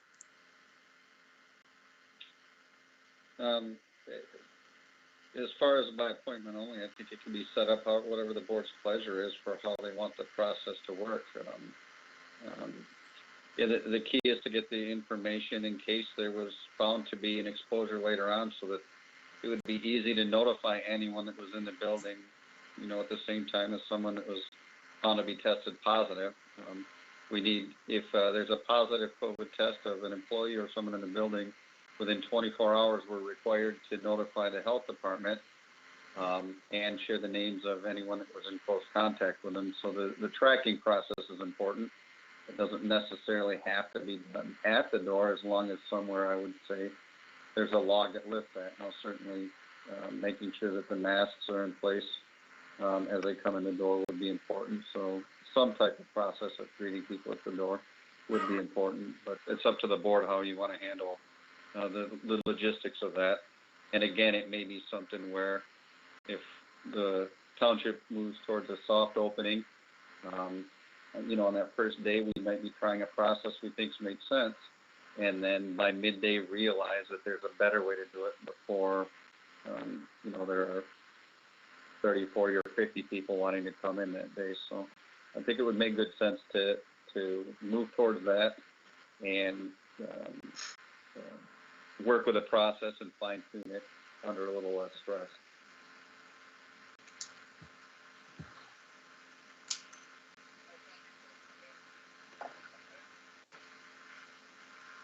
Well, I think that, I'm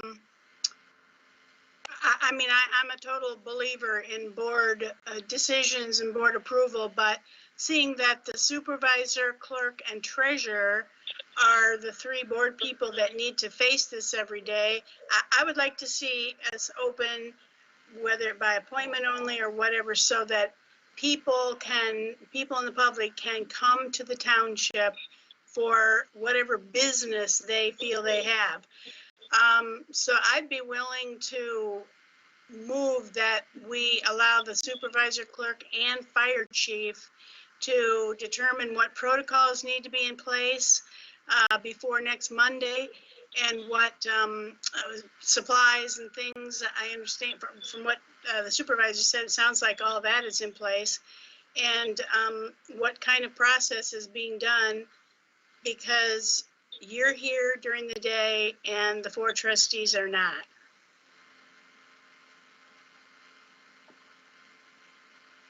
Don't forget to add the treasurer in there too. I did. Well, you said you said the two and then the chief. I said supervisor, clerk, and treasurer. Did you hear me say that, Krista? On the first one, but the second one you did say chief. Oh, okay. Well, I'm old. I knew what you were saying. Thank you. Maybe she thinks she's a chief.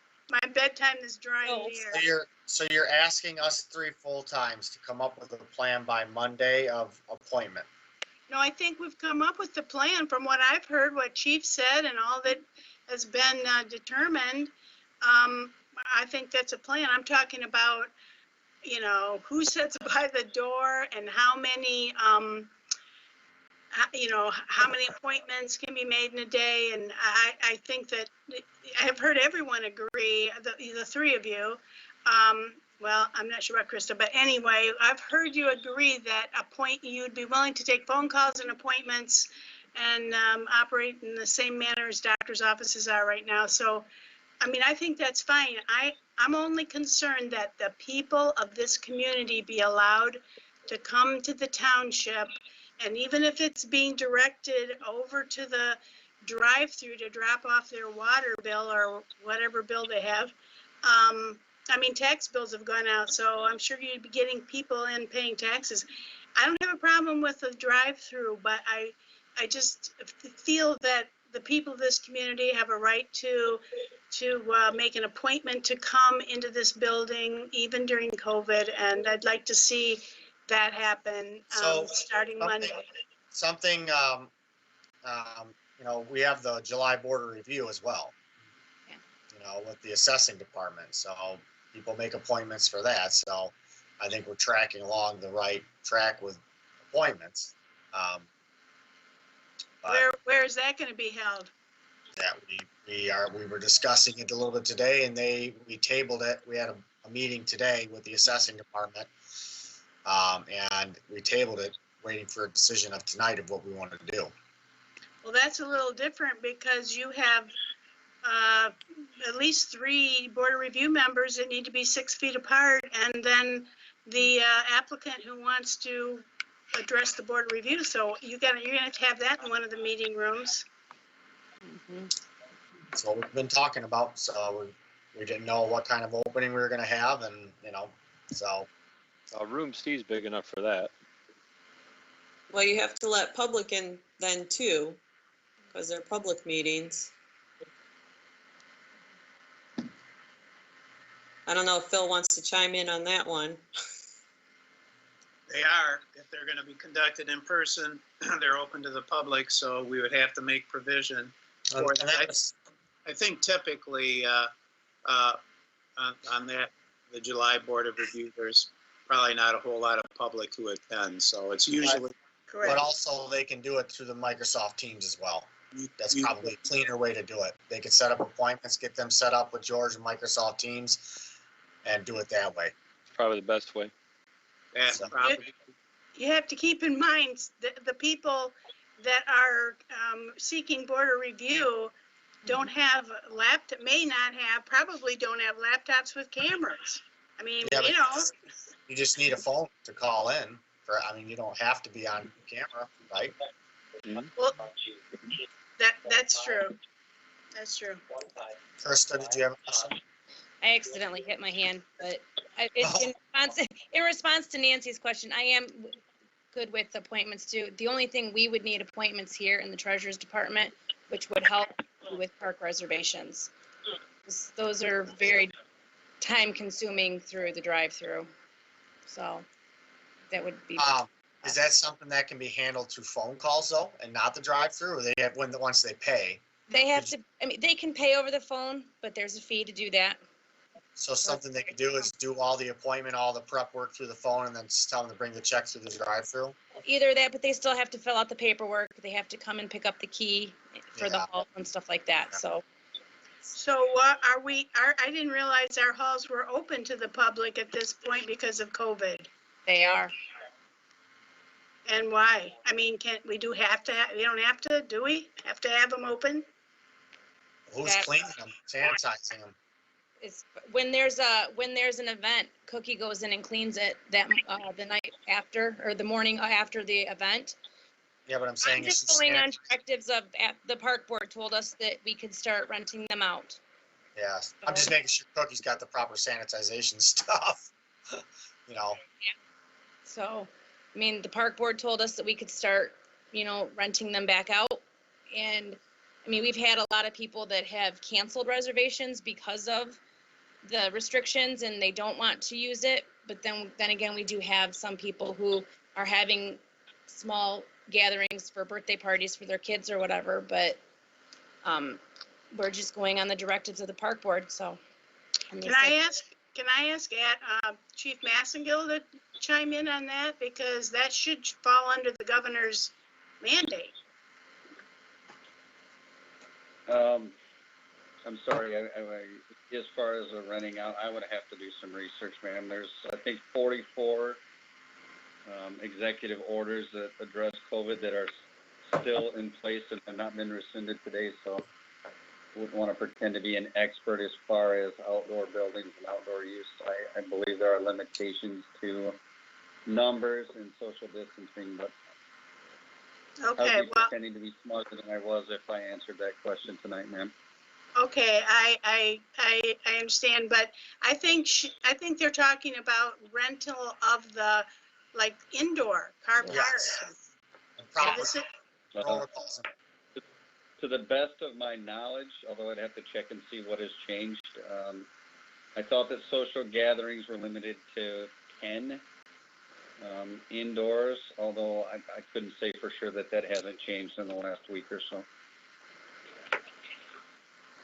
Well, could you look into that and get back with Krista, since she's the one that is renting those out, and then she'd have to let the park board know, I guess, if they can. Yes, ma'am, I'll check tomorrow. Thank you, Chris, sir. I'm also going to chime in. I was not at the last park board because we had a budget meeting, and I believe that's when they discuss it. I will also let their chair know to get in touch with you late tomorrow. please, because we were, we were told that we could start, renting them out again. So that's what we've been doing. Got it. Like I said, I've had a bunch of them cancel as well.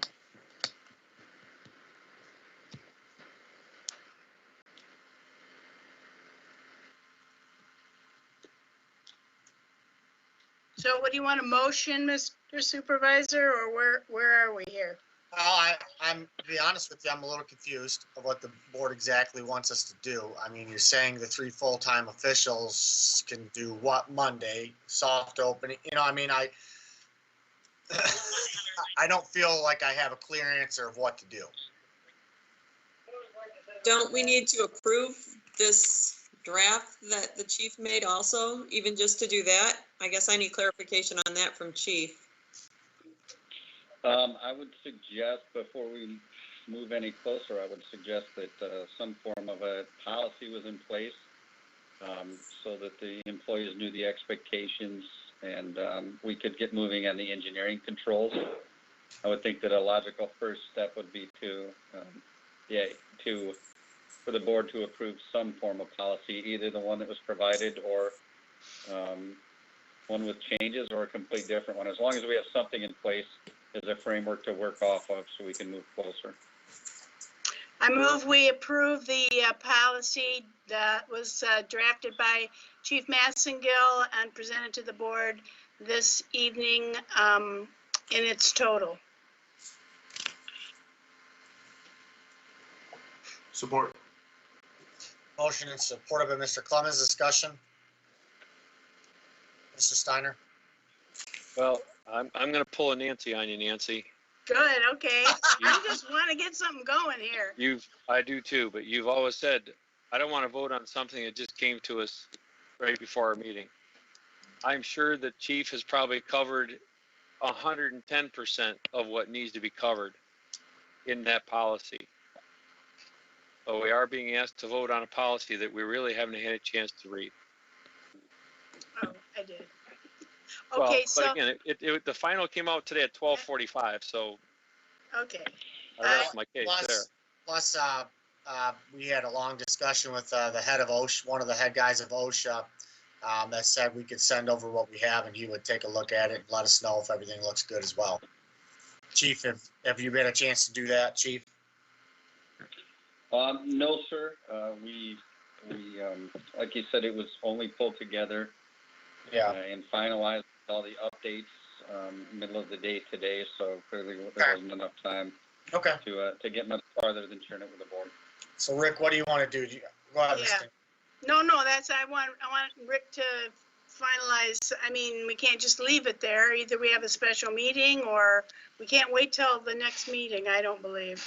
Well, you do have a motion and a second on the floor, so it's I'll either we vote. withdraw it. I'll withdraw it. If you have something else. I'm not saying you have to withdraw it, Nancy. I just made a statement. So I will make a comment to that. Okay. That because of what was just asked about providing this newest policy to OSHA to make sure that we are covered 100%.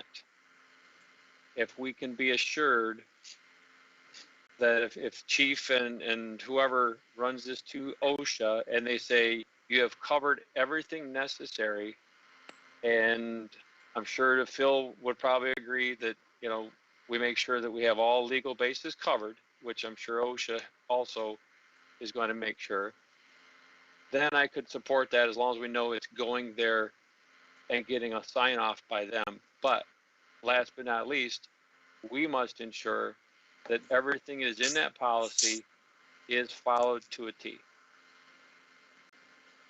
Who's we? Well, it's going to be, unfortunately, it's the 3 full-time officials and. No, you're going to have 3 appointed supervisors, which I'm having trouble getting them. I got myself and Al. I talked to the clerks and the treasurer's department. They don't have anybody free to help, Well, so the board's going to have to appoint somebody. We need 3. You said supervisors. 3 supervisors over this program. Okay, you have to have somebody that's over the program full-time, that's in there all the time. So if I'm out and Al's out to a meeting, we have to have a third wheel third person that takes over. So we have to have a minimum of 3. Okay, because what I read in the one iteration that Chief sent over was you and Mr. Pryor. And if we wanted him to be the, like the health official, we could do that. Okay, so if I go on vacation in a couple weeks for a week, okay, and Al leaves for lunch, you have no supervisor with oversight. You have to have a supervisor, 3 of them. So Mr. the board just has to appoint somebody. Mr. Supervisor, could I speak to that? Oh, go ahead, Chief. The part of the requirements are very specific that 1 or more work site supervisors must be on site to implement, monitor, and report on the control strategies. It says they must remain on site at all times when employees are present on site. So regardless if 1, 2, 3, or however many are on site, it would be a little bit of extra working with those on-site supervisors to make sure that they have a good understanding or a better understanding even than the other employees, so they can do just that: implement, monitor, and report on the control strategies. So at least 2 or 3 would probably be prudent, just to make sure that we're compliant with the CDC orders. Yeah, I would highly recommend 3. Ms. Tinderberry? Well, I don't understand. You said you would be 1 and Al Pryor would be 1. Why couldn't it be like one of the supervisor or the clerk or treasurer when you're not there for the time that you're not there? I don't understand why you're saying you can't get 3. I asked today. I mean, I guess people are too busy. So I mean, Oh. So I'm just saying, I asked the clerk and the treasurer today. They have too much going on to add one more thing to their. So, Well, it's so not. They're going to have to appoint somebody to be the supervisor. It's not something that they would be doing the whole time, 8 hours they were there. Correct. It would be very minimal. So that, Krista and Trudy, you said no, or what? I mean, I don't understand that. I said, no, I'm too busy. I have so much going on. It's not even funny, Nancy. You know that, with the election and finance and everything else. Oh, absolutely. I didn't realize that this would be something that you'd have to step away from what you're doing to do. Yes, if there's a conflict at the door or something, that would be the person that has to go deal with that. Mm-hmm. Correct. If Al and I are both gone.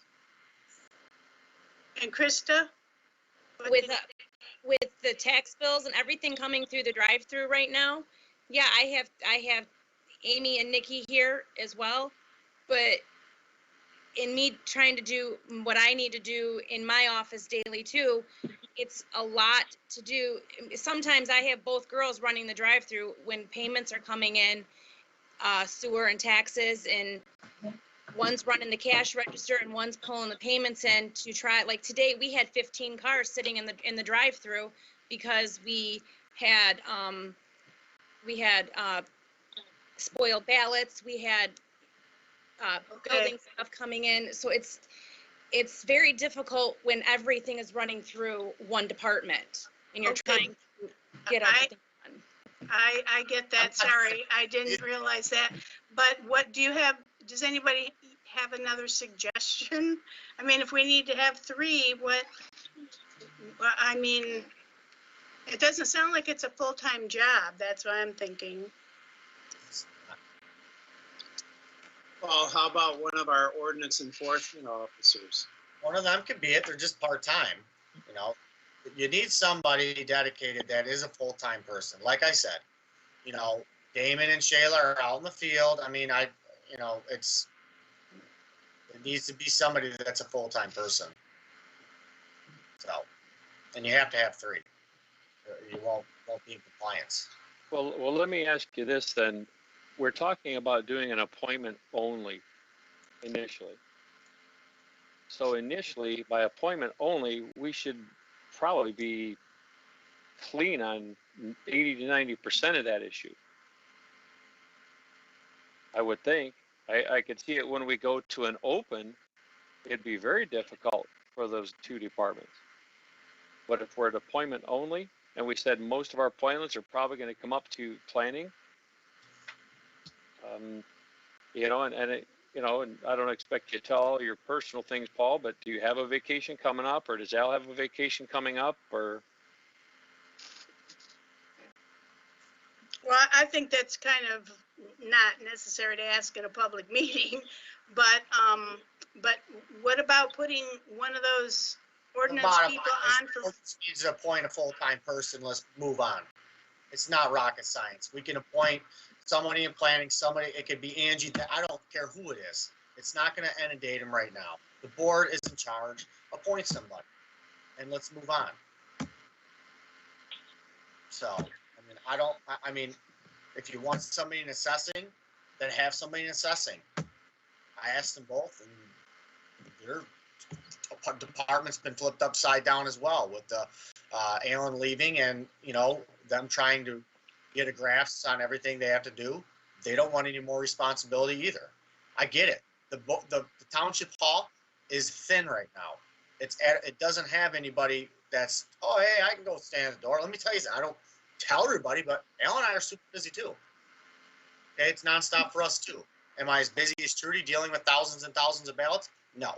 Am I have 500 people at a, she's right. There was people lined up down the flipping road today, waiting to get into the drive-through. There's people knocking at the door. I mean, it's busy.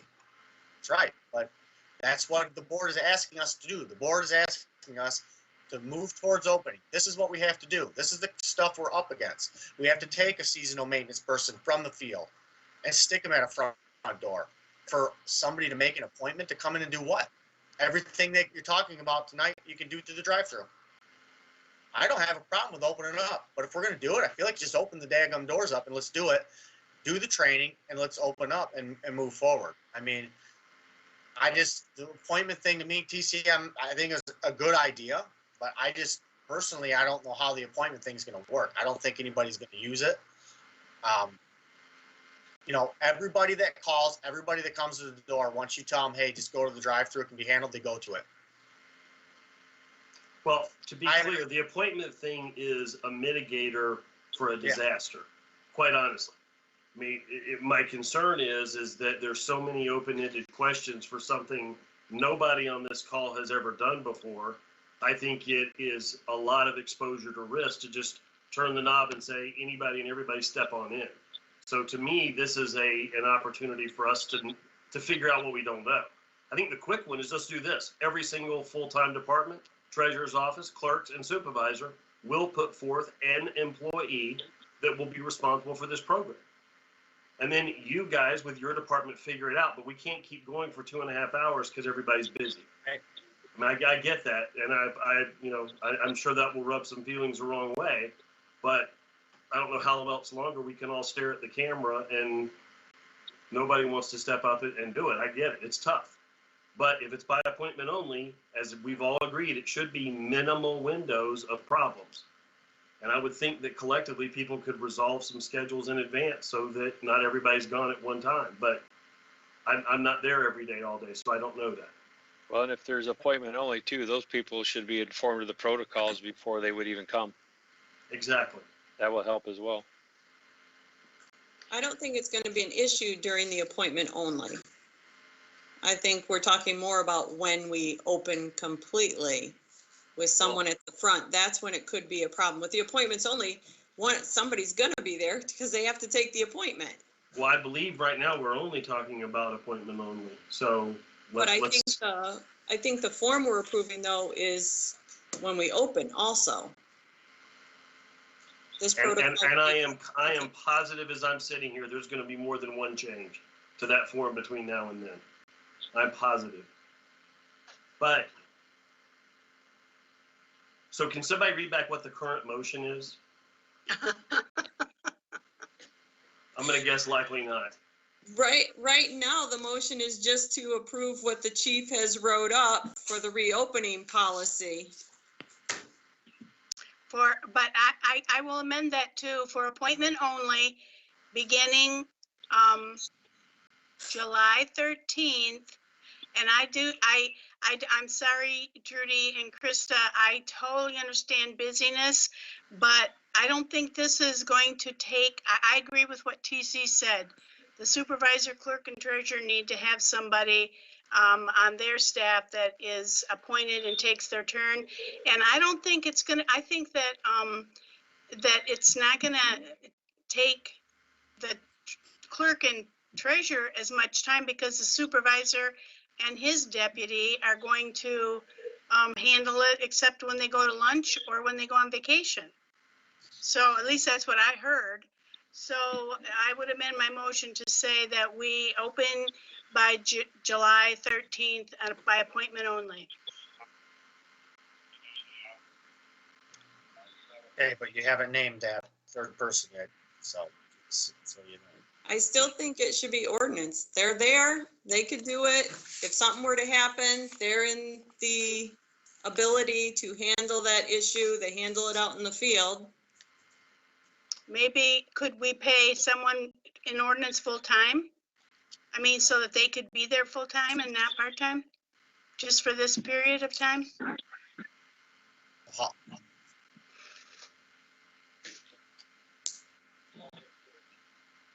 We could amend a budget and do that. We'd have to do that though. But that would take effect after the appointment stage. So we would have time to do that if we wanted to do that.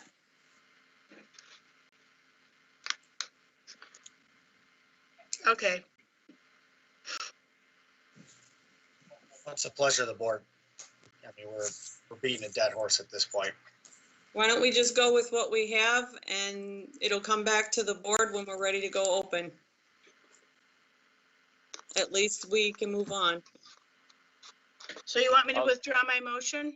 No. Oh. Just leave your motion, but if you could add in there that it'll come back when Yeah, add that in. ready to open to the next stage. How's that? Add that in. That Nancy, as my comments about a friendly amendment, that it gets approved through the chief and the CD, or I'm sorry, the OSHA. Yes, I agree. Okay, so we're hiring full maintenance or ordinance full-time then? Is that what I'm hearing? No, not at this time. At this time, we're just approving for appointments only. So you And- still have 3 though, supervisors. No, because someone will always be here because it's appointments only. So we only need the 2 right now because it's appointments. Whatever. So Do you'll what be you guys- screening them before that. Yeah, just whatever.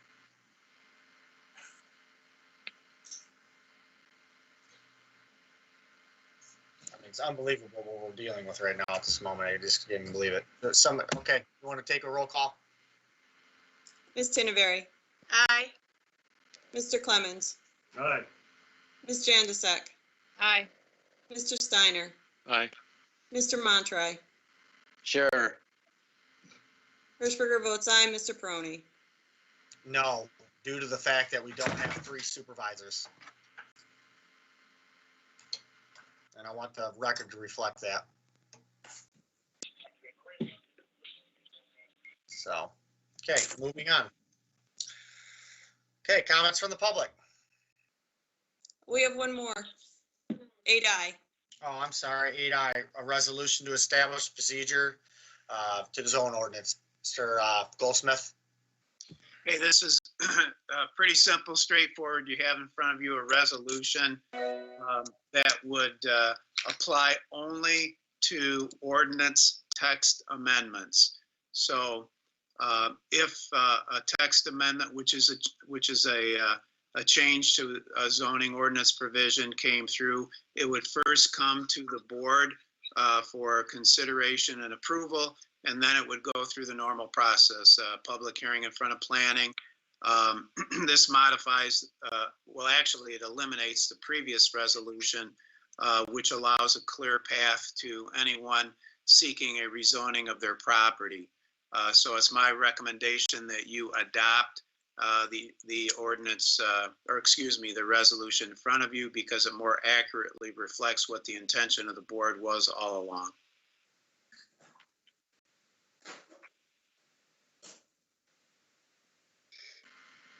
Okay, any comments or questions?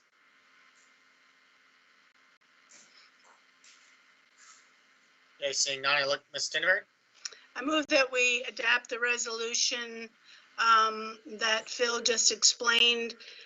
We've already discussed it back in February of 2020, and even before that, July of 19. So it's in effect exactly what we meant back then. It's just that the current resolution it was interpreted differently, but I move that we approve the resolution. Was there a number to it or something, Phil? Well, that's the way it was explained in Tom's brief memo to you, but it's the resolution before you, which does two things. It rescinds the prior resolution and adopts the language of this resolution, which relates only to text amendments. Okay, that, Trudy. I'll second. Okay, motion in support of Ms. Hirschberger. Discussion? Seeing none, call the roll, please. Ms. Tinderberry? Aye. Hirschberger votes aye. Mr. Clemens? Aye. Mr. Montroy? Aye. Mr. Steiner? Aye. Ms. Jendisek? Aye. Mr. Brony? Aye, the motion passed 7-0. Okay, comments from the public? Go ahead, George.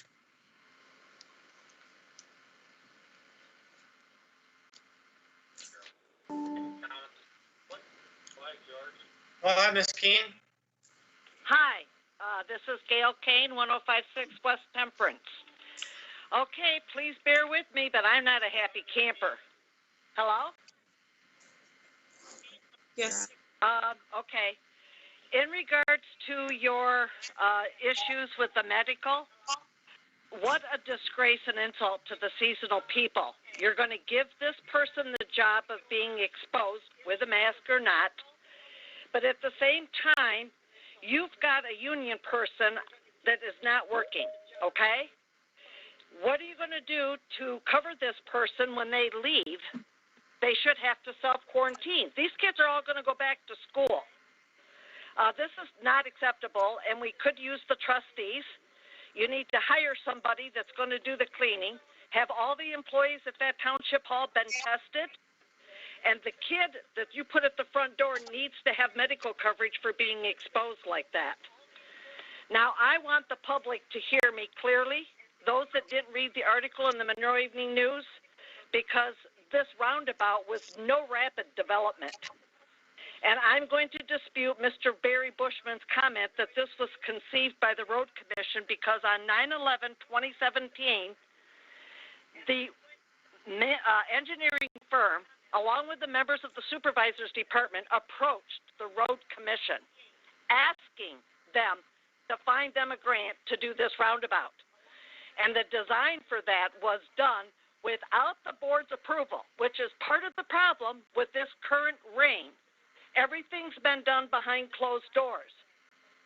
Now, you have, what is wrong with this, the 1 to 7 items? What is wrong with it is that there's an easier way to do this.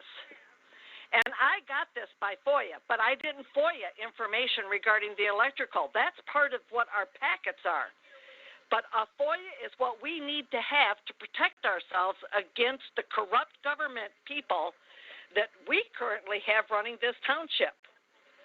Now, there was no blindsidedness. The Road Commission was approached by the members of the Supervisor's Department to ask for more money. This was back in February 26th. And the Road Commission told them then they had no interest in giving more money. The problem is they keep getting asked and they keep getting asked because we have people that cannot accept a no for an answer. Where was our public hearing? What's wrong with the public getting to have a say in the matters that are concerning our tax dollars? There's an awful lot that's wrong and an awful lot that was revealed here tonight as to why we need to unseat a whole lot of people with our upcoming elections. We need to have the true truths. And I have been willing to stand up and be that person to say this is the true truth. And I don't like people telling me that I'm lying when I have information in front of me. So the people need to know that roundabout, you've got engineers who are making money and going on vacation, and union people with families to support sitting at home, not being allowed to work. And your ordinance department is full-time. You have full-time members who have chosen not to work Fridays and Saturdays on the weekends. We got some big problems here, people. Very, very, very big problems. And this public better wake up, because what is wrong is what is running this township right now. And that supervisor's department has been empty all summer. So there's no reason you should be taking a vacation. You both don't need to go eat lunch together. I see that you have to stand together in a meeting, but one telling the other what to say. This isn't the way this is supposed to be happening. So we need to use the trustees. They've got jobs. Some of them don't have jobs. Let them sit there. Something's wrong here. This is something very, very wrong. And I don't know what else to tell you, but that roundabout should not exist. And there are other people out there who are opposing it. There's an easier fix to it. And that's what should be done. This whole thing has been done under the tables, and it's been done behind closed doors. And somebody needs to be a big boy and stand up and admit what he has done. And as far as Mulch King, that's another issue that was all done dirty. That's all I got to say, folks. This is getting to be really frustrating. You all have a good day. Aloha. Thank you for your wonderful comments. Have a good night. Next phone call. Okay, state your name and address. Hi, this is Lamar Frederick, 3254 Deer Creek Drive. I only have a couple comments. Number one, I think the board should have a full accounting of how much you spent on this roundabout up to now. I made a comment at one time that was about $190,000. The supervisor said, oh, no, it isn't. Well, you forgot to add in attorney's fees now tonight. We've just heard another meeting. And before you start looking at all these alternatives, you better figure out what you already have invested in this roundabout at this time. Number two, if you take $1 out of the general fund or any other slush funds that I'm hearing about to pay for this roundabout, my view is you should be bringing back people you laid off or furloughed because those folks had families. And now you're worrying about a road. I don't think that's the way this board should work. And number three, why are you even thinking about hiring somebody to stand at the front door if you open the township hall? You're going to hire somebody when you've already terminated or laid off people? I don't think that's the right way to go. So anyhow, those are my comments. Have a great day. Bye.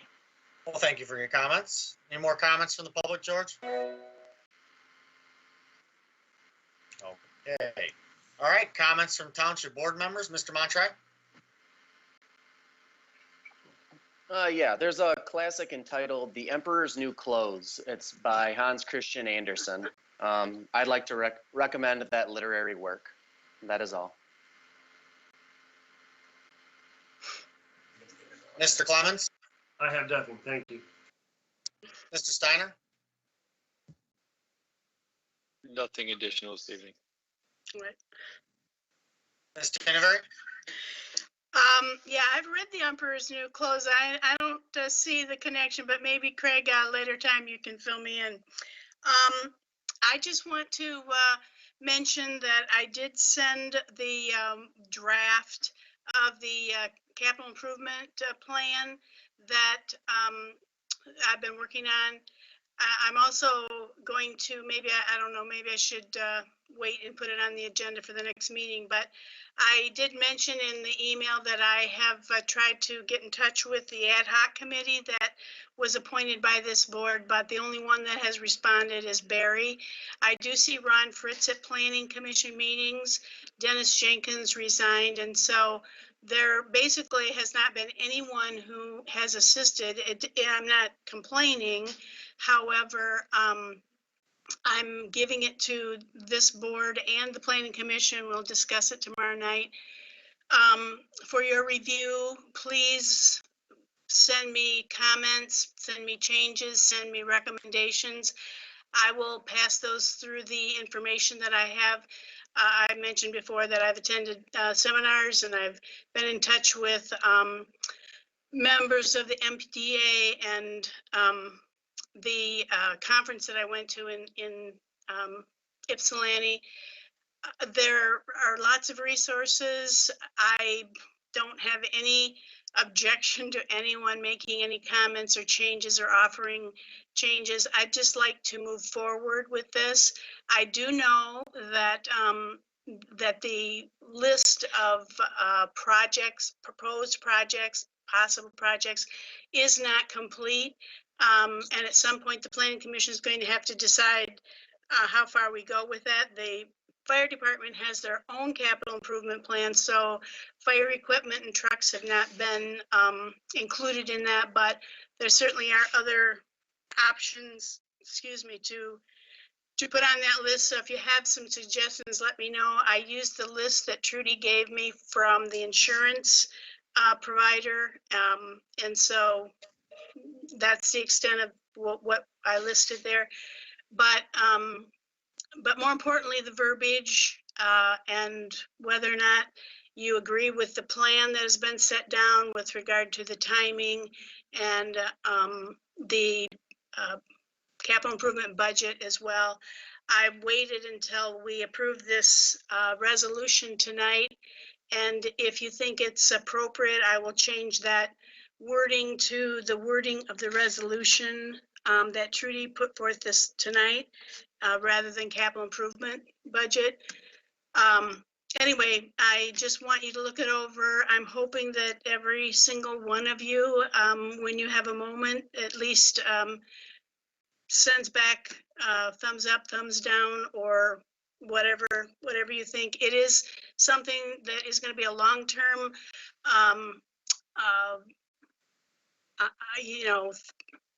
thing, resolution proposal for this board and future boards. And so I think it takes some time for all of us to read and comment and be interested in. And then my last comment is I can't say enough. We serve the public. We serve the public. This building is not for us, for our office, for our own private use. We serve the public, and I'm just hoping and praying that we will get back to serving the public. Not that I'm not pointing fingers at anyone, not that we haven't been. Everyone's doing their job, but the public paid for this building and they have a right to be served by this building as well. So I'm just hoping that you all have that in your future plans as well. Thank you. Ms. Hirschberg?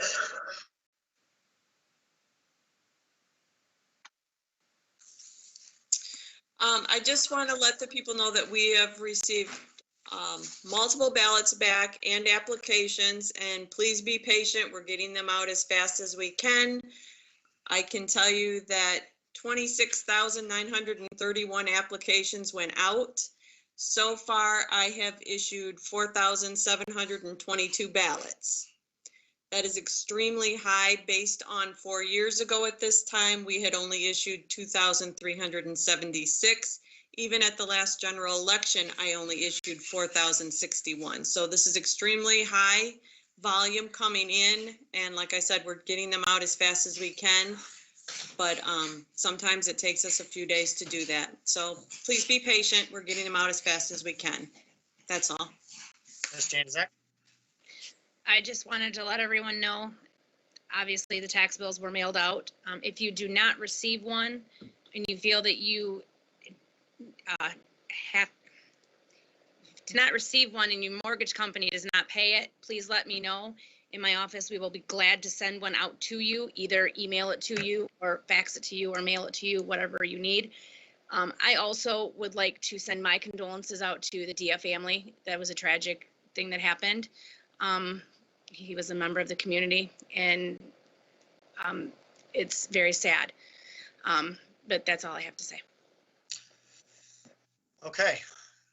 So I don't think I ever agreed with Ms. Keen on probably anything, but I think tonight she brings up a good point about a seasonal maintenance worker with no health insurance being the greeter at the door.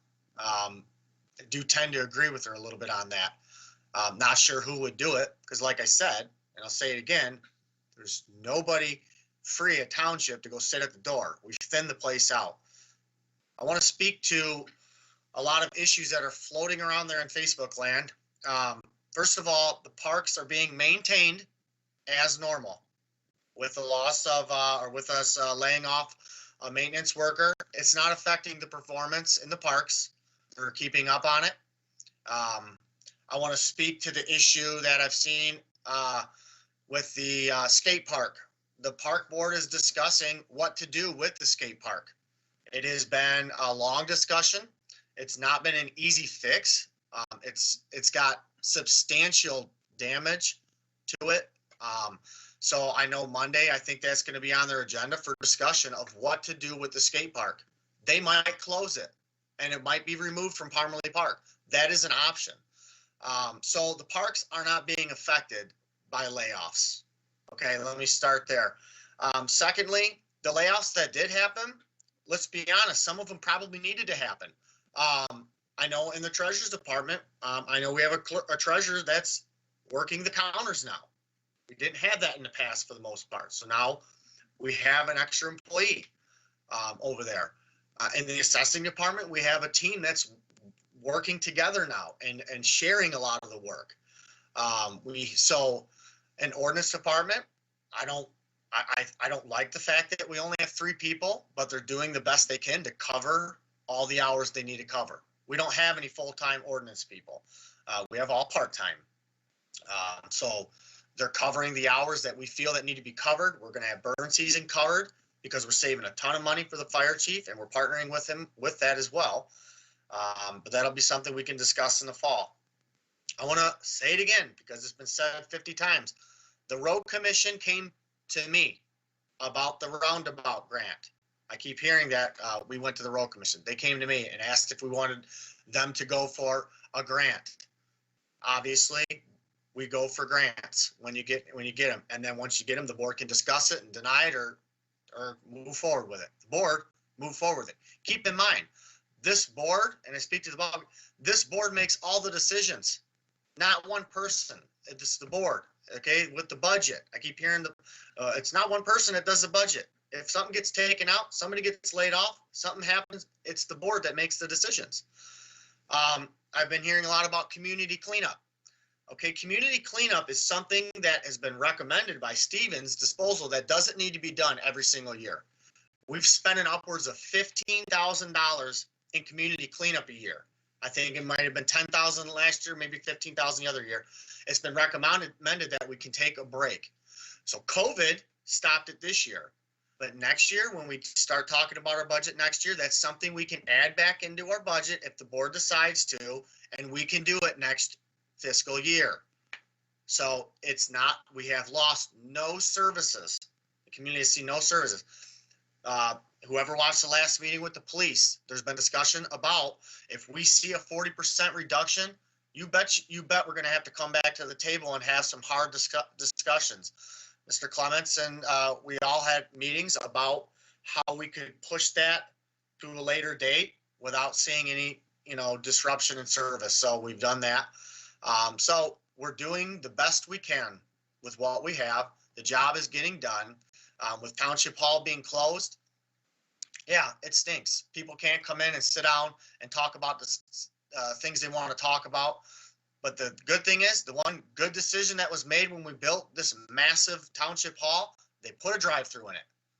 That's the best thing they did with that building because there's a lot of wasted space, but they put a drive-through in so we can continue to do the things we need to do at Government Center without being open. So thank the Lord they did that. So personally, I think it's a tough decision opening because you're talking about somebody standing at a door. You're talking about a lot of protocols in place, a lot of cleaning. You're talking about a lot for what? What more are we going to do than what we're doing right now? I get it. Everybody wants to say, hey, we're open. I had somebody come to in the drive-through last week, and they pulled over and talked to me and said, everybody in this community is open except little old Bedford Township. I said, there's a reason for that. And I had to explain a lot of why. You know, I get it. We want to open. Everybody wants to open, but we got to do what's best for our community. Ultimately, like Nancy said, we serve the community. So we can't just make flippant decisions because it's a feel-good thing. So, you know, in my office hasn't missed any phone calls. We've been staffed. Have I been there 24 hours a day or 8 hours a day, Monday through Friday? Nope. My deputy has. Okay. So we worked it out to where the phone calls were coming to my cell phone directly, fielding a lot of phone calls. So we got it worked out. I'm coming to the office every day now. So it's the job's getting done. You know, I appreciate the board and how we make decisions and how we really think things through. We don't make rash decisions. And, you know, I believe that's why we're in the position we're in right now, financially. And, you know, and so other than that, does anybody else have anything they'd like to add? If not, we stand. Oh, one more thing. I want to remind the people that are running your campaigns right now, do your best to keep your signs out of the road right away. In the future, I think when we do elections, we're probably going to put a little more clear statement about where the signs need to be out about a 45-degree angle at the corner, but it's been confusing. We're only going to have them up for another 25 days or 30 days or whatever, and they'll be down. So I appreciate everybody, and if no further questions or comments, we stand adjourned.